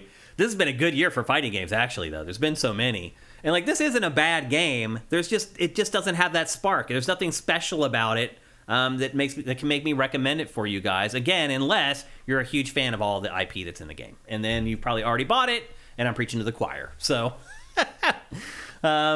there's not really much else to say about it. The campaign wasn't that long, and again, it does get repetitive. You end up kind of going through the same cycle over and over, fighting different bosses. But then you can just go to the boss rush mode and fight the bosses there if you want to. You don't have to go through the whole pain in the ass of the campaign to get to them. So, and the extra modes aren't great. Like, the mini games are a joke, and I don't know. Like, obviously, if you get into this, it's a fighting game. It will have a ton of staying power, and it will be a great value to me. As someone who did not care that much about the IP in this, I waned pretty quickly. So there you go. That's Nickelodeon All-Star Brawl 2. It's $50. It's available for everything. Before we move on, let's take a look in chat and see if you guys have any questions. Iviz, thank you for Twitch Prime. That's awesome. I'm sorry, that's iViz. Vincent says apparently the Switch version is bad. Okay, thanks for letting us know about that, because I'll be honest with you, I have a feeling that might be the platform that sells the most copies of this game. Clay UK Garage 1988. 88 Acid Revival. He says 35 here, and while I liked Nickelodeon a lot in terms of live action shows, but for cartoons, I preferred Cartoon Network. Okay. And Barry Lomax says, I agree. Anything else you guys got in here? He says he would immediately be OP. He's boss. Gary the Snail. I don't think Gary the Snail is in this. Is he from SpongeBob? He's SpongeBob's pet, yeah. No. The Starfish is. Yeah, but Gary is just basically like his cat. Oh, okay. Like it's snail, his pet. The snail meows. Oh, it literally is his cat. Which for some reason, like that was, you always, especially early, I'd be like, I got Gary, and he just cuts the snail, and the snail with a very exaggerated mouth animation goes meow, and like for whatever reason, when that show first started, and I thought that was the funniest goddamn thing I had ever seen. Like for some reason, Gary meowing like cracks me up. I don't know why. Yeah. He might be in there as one of his moves, or like some little quick flash of animation or something from something. I didn't see him when I played. Most of the moves from SpongeBob seem centered on memes. Oh. So the rainbow thing and stuff. Minority Games says he is also, or her, it says they're a fan of Ren and Stimpy as well. What's your favorite episode of Ren and Stimpy? I have the two best ones in my opinion are Marooned and Space Madness. Yeah, it's Space Madness. I think most people think it's Space Madness. Yeah. But I know better. When he starts to eat the bar of soap because he thinks it's a chocolate bar. That show is, the first two seasons of that show are insane. Like, I think it's literally made by people on drugs. It was. Oh, it was. And, I mean, John Kricfalusi's a nut bar. Oh, well, that makes sense. Like giant alleged sex pest. Oh. Like, I mean, it's that sucks. It's from that kind of weird, like, Fritz the Cat, Felix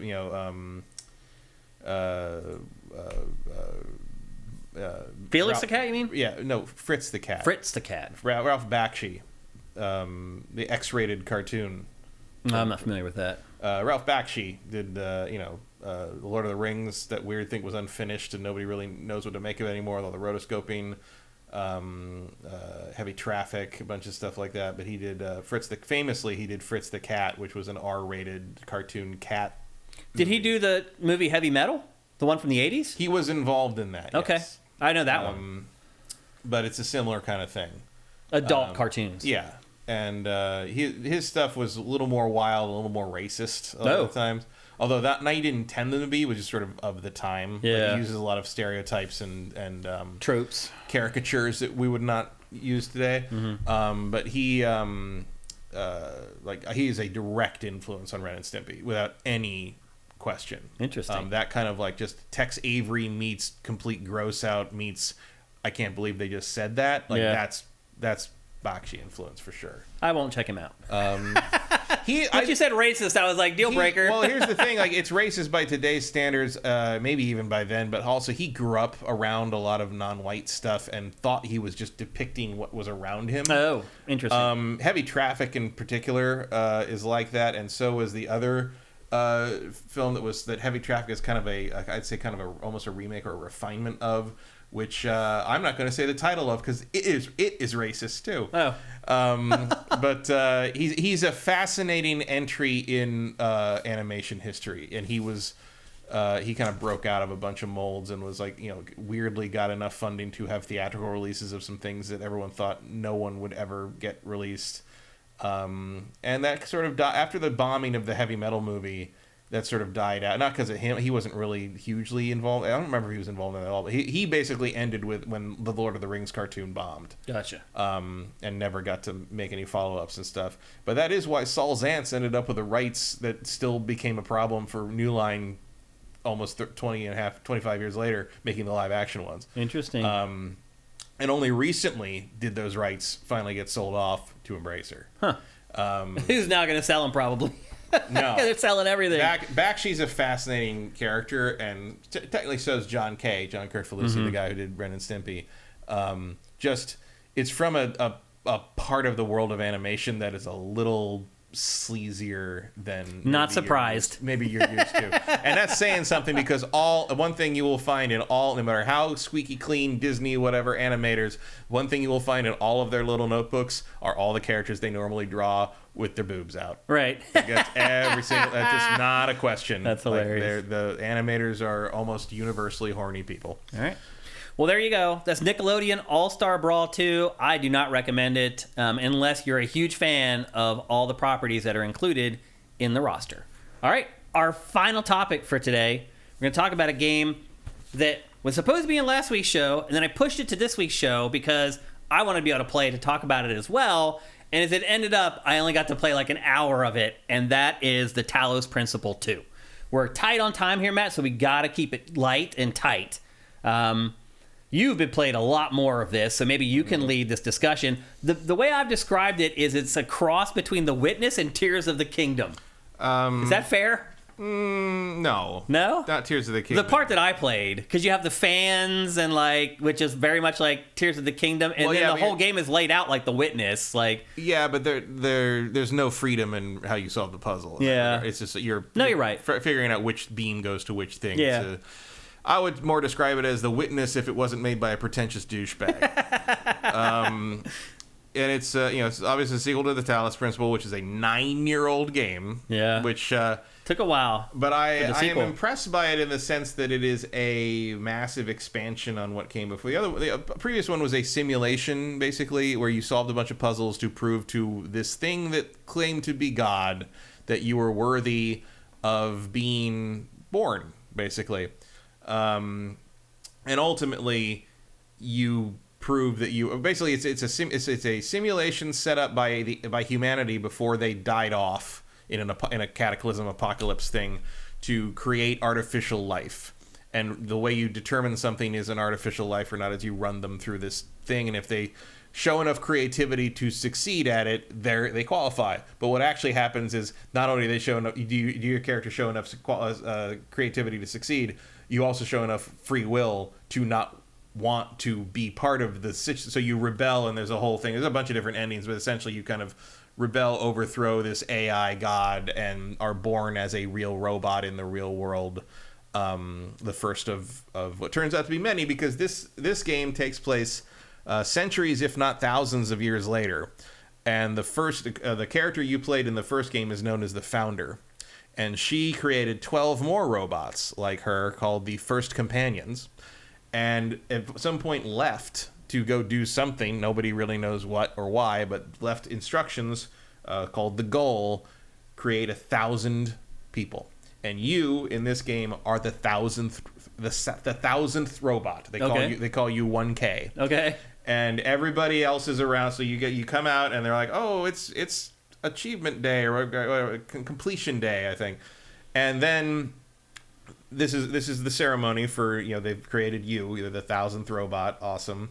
And then a giant nanotech simulation ghost of Prometheus appears. The Greek god Prometheus appears and says basically, come to this island over here because I got something for you.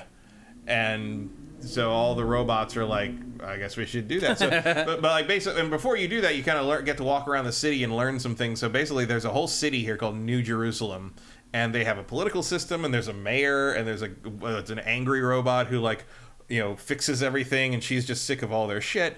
And there's like a coward robot and a super explorer robot who's best friends with the coward robot who doesn't want to explore anything, but they go do everything together anyway. They all have names from ancient philosophers or like authors or whatever. The lower the number, the older the robot. So like some of these like the leader of your expedition is number 7, Byron, and he is OG, like 1,000 years old. He's an He's OG, been around forever. Yeah. And you turn out to be really good at solving puzzles. Yeah. And so what happens at first, you get a chance to look around the city, which is fascinating. There's a bunch of weird little things to see. There's a big memorial for cats because when she came out of the simulation at the end of the first game, she finds your character finds a cat that she names Milton, which is the name of the text parser that helped her break out of her free will cycle. Mm-hmm. And there's a place in this called Milton's Rest, which is basically a memorial for that cat, because they explain that by the time the robots came out into the world, humanity had been gone for maybe hundreds of thousands of years, and dogs had become wild again, but cats never really were changed by domestication, so they're still just cats. Right. So all the robots have cats. Well, like a lot of the robots in this game are very focused on the idea of making sure their cats never die, which I can very much get behind. Yeah. So I'm like, yeah, okay, I like all these people. And so you can look around the city. You can look around. They call themselves people. They do. They are people. I mean, there's no real difference at this point. They are sentient creatures. And so they go to this other. So basically, you can look around the city, and then you can find all this stuff, which is fun to look at. I will say that the Milton's Rest place actually has a bunch of memorials for what are clearly the developers' cats they've had over the years, and some of them are absolutely heartbreaking. Like there's like each one has their name, a little couple sentences about them. One of them has one that just says it's like about who they are, but at the last sentence says "I miss you and I'm sorry I couldn't find you again." Oh God! And I'm just like, oh my God! I played this game to shoot lasers into puzzles. I did not expect to be attacked this way, people. I had to step away for a while after that, but. So I will say there's real heart in this game in that regard. It wears a lot of things on its sleeve you maybe don't expect from a puzzle-solving game about robots.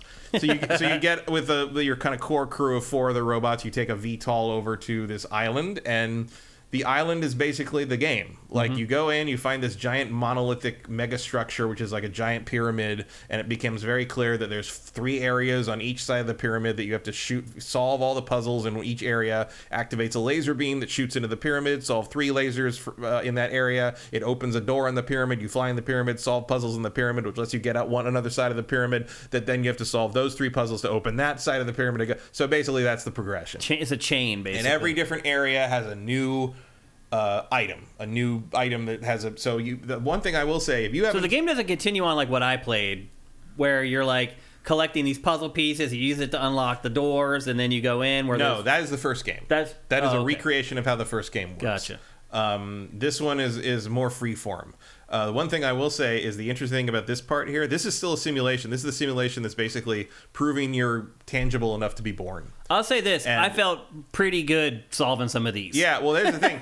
This section uses all the puzzle elements from the first game without explaining almost any of them to you. So you got to hit the ground running. The puzzles on the island use all of this plus one new thing each area. Okay, that's what I was going to ask, is how does it expand ultimately? Yeah, like the first thing you run into is I think it's an RGB connector. So if you project 2 different colored beams into it, it'll project that color back, another color back out. So like, and you're mixing colors. You're not really mixing colors correctly, but it's there's 3 colors. There's red, green, and blue basically. And you put 2 colors into the RGB changer, and it will spit the 3rd color out. Okay. So if you put a red and a blue into it, it'll spit green out. Wait, red and blue should be... There's no purple light, though. It just spits the one out that isn't hitting it. Gotcha. So green and blue make red. Okay. Green and red make... It's whatever's missing. It's whatever of the 3 that's the one that's missing. And then there's later on, the next one I think is... This is why I compared it to Tears of the Kingdom, because you have like the fan puzzles and like... Yeah, it's much more stringent than anything. You're not building anything. Yeah. In fact, the ability to disassemble the fan is purely so you can use the fan to weight things down in other places. Yeah, I mean, you use it for that in this as well. And the second item you get is it's a driller that lets you drill through particular walls to make a hole. So I saw that in the trailer, actually. Yeah, there's one that's it changes the gravity of things, so things either slide up the wall or down the wall. And do they work those like consistently? Like each new element, do you actually get to use them like extensively, or do they? When it's introduced, you have several puzzles that just teach you how it uses. They use that, and then you have several puzzles that combine them with all the other things you've already had. The Zelda basically building of and then skills. In the next one, you'll have the same. You'll get introduced to the new thing, which is there's one that's it's a reversal thing. So it's like. In that area, it's only blue and red, and a hit with a blue turns into red. Hit it with a red turns into blue. So you have to figure that out. But it's also you have to mix. Sometimes okay, there's no red, but you need a red to open this thing. So here's a green and a blue light source. So you have to shoot those over here and around here, and hit this with both of those, so it spits out red, and then you have to take that and turn it blue with this change. So it gets very complicated as you move forward. I mean, I'll just be honest with you. Does it get a lot more difficult than what I played? Oh yeah. Oh my! I mean, It's already, I mean, what I play with plenty hard enough. No, there's things where you're like, I don't even know where to begin with this. And you'll figure it out. Like, there is a logical progression to it. There has not been a puzzle that I didn't figure out. Okay. Without going online and looking for help? No, there was one where I got the achievement for taking 20 minutes to solve a puzzle. Well, at least you didn't give up and cheat. But, like, it's... And also, you can get around that stuff with the Promethean something. Promethean fires something? I can't remember what the actual word is. But there are these little flames you can collect in the environment. There's 2 in each area. And there's a little panel on the island, not in the area you're in here, but on the island there's a little panel with a hand on it in every puzzle. If you take a Promethean flame, or whatever they're called, Promethean salt, I don't remember. You put it in there and it solves the puzzle. It doesn't make the puzzle solve itself, but it counts the puzzle as solved. So, because you need to solve 8 puzzles to open the tower that shoots the laser that opens the pyramid. So you lose your Promethean flame, but it counts the puzzle as solved. Later, if you come, and there's a finite number of them in the game. There's 24 in the game, I think, total. If you come back later and actually solve the puzzle, you get that flame back. Oh, okay. So that's how it stops you from basically hitting a wall because you can't figure out enough puzzles to progress the story, is you can find these flames and basically use them as like stopgap, almost cheats to get past something and come back to it later and solve it. Smart design. When you can get your head around it better. Yeah. So this game is $30. How much time have you spent with this so far? I have played this for about 10 hours. Okay. Do you feel like you're getting near the end? No, about halfway through. Wow. I'd say it's about a 17 to 20 hour thing. Wow. Longer if you want to get all the optional They don't stuff. make them like that anymore. It's a lot. I mean, they took them 9 years to make it. They got Holy crap, man. And That's a 20-hour puzzle game. And the other thing is, like, it's fully voiced. You talk to these other characters all the time. There's all these dialogue choices which matter in terms of what ending you get, and how people like you and who you're you're literally just born, so you get to kind of decide what kind of character you are. And like there's a social media thing where you have a little like kind of like phone that like, because you're often doing this expedition, but you're all of you are streaming what you see through your eyes back home to New Jerusalem. And so everyone back home is watching this and like posting about it, and sometimes they'll ask you questions and you can choose how to respond to them, or if you want to respond at all. Yeah. There's like personality tests you take from this one guy who wants to like hook you up with these other characters that like you can meet, like, and he's like, oh, keep it quiet so you don't know. And so like there's there's an undercurrent of like people that want to like depose the mayor, and you got to decide whether you want to be part of that or not. It's all, and all the characters are very different. They're all, they all have different personalities, and like you get to know them pretty well. There's like one guy you run into in the city who talks like Michelangelo from Ninja Turtles. He's got like a surfer dude thing. He's like, I put in this. He's a robot though. Yeah, he's a robot. They're all the same robot, different colors. And it's like I put a different vocal packing because it said it would make me unique, but I don't know if this is working, dude. And you can tell him whether you think he should stick with it or pick another, because everyone has a different voice, different accent. But it's a lot. Actually, what it reminds me the most of is Myst. I get that vibe too. Like the flying in section, on the rails, total like Myst, and Riven and that kind of thing, and like how you get there and it's this ancient thing, and you're trying to figure out the tech and why it works, too. and what's really driving you forward is not just solving the puzzles, but to see what happens next. There's a lot of that to this, which is very different from the first Talos Principle. Like the story was compelling in that, but the puzzles were, it was a little more self-contained, a little more folded in. The scope of this feels way beyond the first one, which is like something not a lot of games accomplish with a sequel in general, let alone a puzzle game. I'm about surprised. Philosophical ideas centered on robots. Like it's fascinating. I'm surprised this didn't end up on Game Pass or PlayStation Plus. It probably should have. Eventually it does. It would be a smart buy on that. But I think this is really good. For $30, like this is definitely puzzle game of the year material here. Oh, so yeah. I mean, for $30 and a 20-hour game, I mean, like if you like Portal or Myst or any of those old school puzzle game, like, Riven, that kind of, back when they used to make those all the time. This'll scratch that itch, and it's all very smartly designed. One thing I will say that I like in this is one of the things in the Talos Principle 1 was that every single element you ran into was always used. This game has red herrings in it. Oh. There's things that you don't need to have ever. Basically, in the first game, as I recall, there was never a puzzle where everything wasn't activated. Once like solving the puzzle meant activating everything in the puzzle. Right. In this sometimes there's doors you don't need to activate. I mean, maybe you do to like get to where to get an item you need to take out and then use it somewhere else. But there are puzzles where like some of the door locks or whatever don't need to be activated to solve the puzzle. Oh, and in the final state when you go activate the final console for that puzzle. Yeah, which I thought was a very interesting twist. That's a curveball for sure. Because at a certain point when I was like, I realized I had solved the puzzle and I was like, I did look up because I solved the puzzle and I didn't have one of the blue lock things activated. I'm like, is that supposed like that's right? And I looked up, is that the solution? Because like maybe there's like a weird thing or I broke something or there's a bug. No, that's the recommended solution. So now there's things where you don't need to act, and that's a big change if you played the first game. Although the first game was 9 years ago, so maybe you won't. I played it more recently than that, so maybe that won't really throw you as much as it did for me. But this is a thumbs up for you, right? Yeah, really good, very pretty. Like you can see in the B-roll, beautiful game. Really nice vistas and areas to explore. Each location is a fairly kind of open area with like a little map. You can go wander around and find the different puzzles, which they direct you to very, very easily. It's you don't get lost really unless you're looking for hidden stuff. And the only criticism I really have is that the first time I loaded it up, I was on I think the second or third puzzle before this happens, the tutorial part. And it crashed so hard my PC reset, which I have not seen my new PC do before that. Yeah. So they seem to have fixed whatever that is in with a patch. I haven't had any problems with that since. But so that was my only issue really. That's pretty damn and there was a weird HDR problem that also seems to be fixed in the first patch.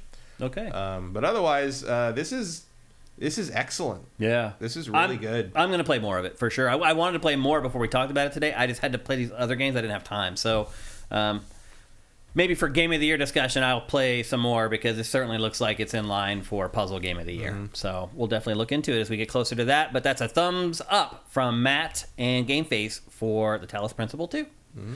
All right. That's pretty much going to do it for today's episode. As you guys can see by the clock, they're like Matt's top of the line PC crashed. That's crazy. Yep. That just shows you it was a bad bug. Unfortunately, we're not going to have any time for Q&A or Name That Game today. But before we go, we do have an important word from our sponsor, SoundWizardry.com. Experience the realm of extraordinary audio with Sound Wizardry. With a decade-long journey in sound design, we animate your movies and video games with the breath of sound. Our wide-ranging services include sound design, Foley, sound mixing and mastering, audio implementation, dialogue mastering, and the crafting of unique sound effects from freshly recorded material. Our portfolio contains Baldur's Gate 3, Steven Universe, Alan Wake 2, Gwent, Cyberpunk 2077, and more. Visit soundwizardry.com and let us transmute your vision into an auditory marvel.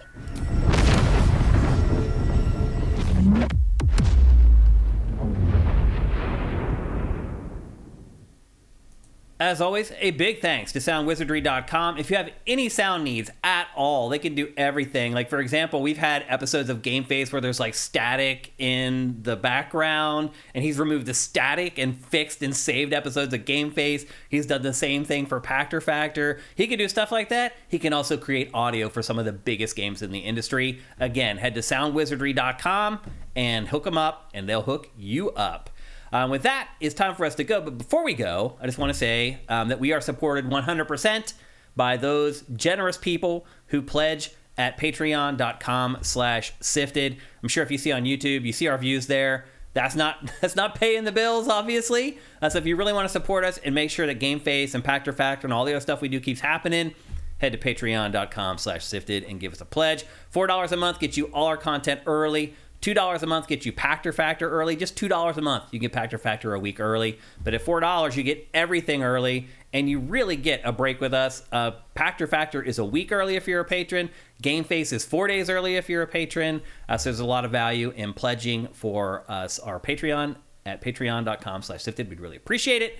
And if you don't have any money, totally get it. You can still help us by reviewing the show on any of the podcast services where you're listening to it, or if you're watching the show on YouTube, you can help us out with Twitch Prime. The instructions to do that are down below, but basically, if you're an Amazon Prime subscriber, you can give us a free $2.50 every month. It costs you nothing. Amazon pays for it. Stick it to the man. Seriously, stick it to the man. Make Amazon pay us $2.50 a month. Do it. It'll help us. It'll help your soul by sticking it to the man. So another awesome episode, as always. Thanks to everybody in our chat. You guys are great. As I say, you always fact check us. Cinetyke is dropping tier 1 subs at the last moment here. That is flipping awesome. Thanks to everybody in our chat. Thanks to everybody who gave us Twitch Prime in the chat. I apologize if I missed any and to get to call you guys out by name. But we'll be back next week with another episode full of game reviews. Super Mario RPG for Switch will be in next week's show. We got a bunch of good stuff coming in. Also, Invincible, I think we'll be talking about in next week's show as well. Yeah, the Invincible. The Invincible. For all you Stanislaw Lem fans. That's right. So you guys have a great week. I hope you guys have an awesome week full of awesome games. We'll see you next Tuesday. GameFace is up and out.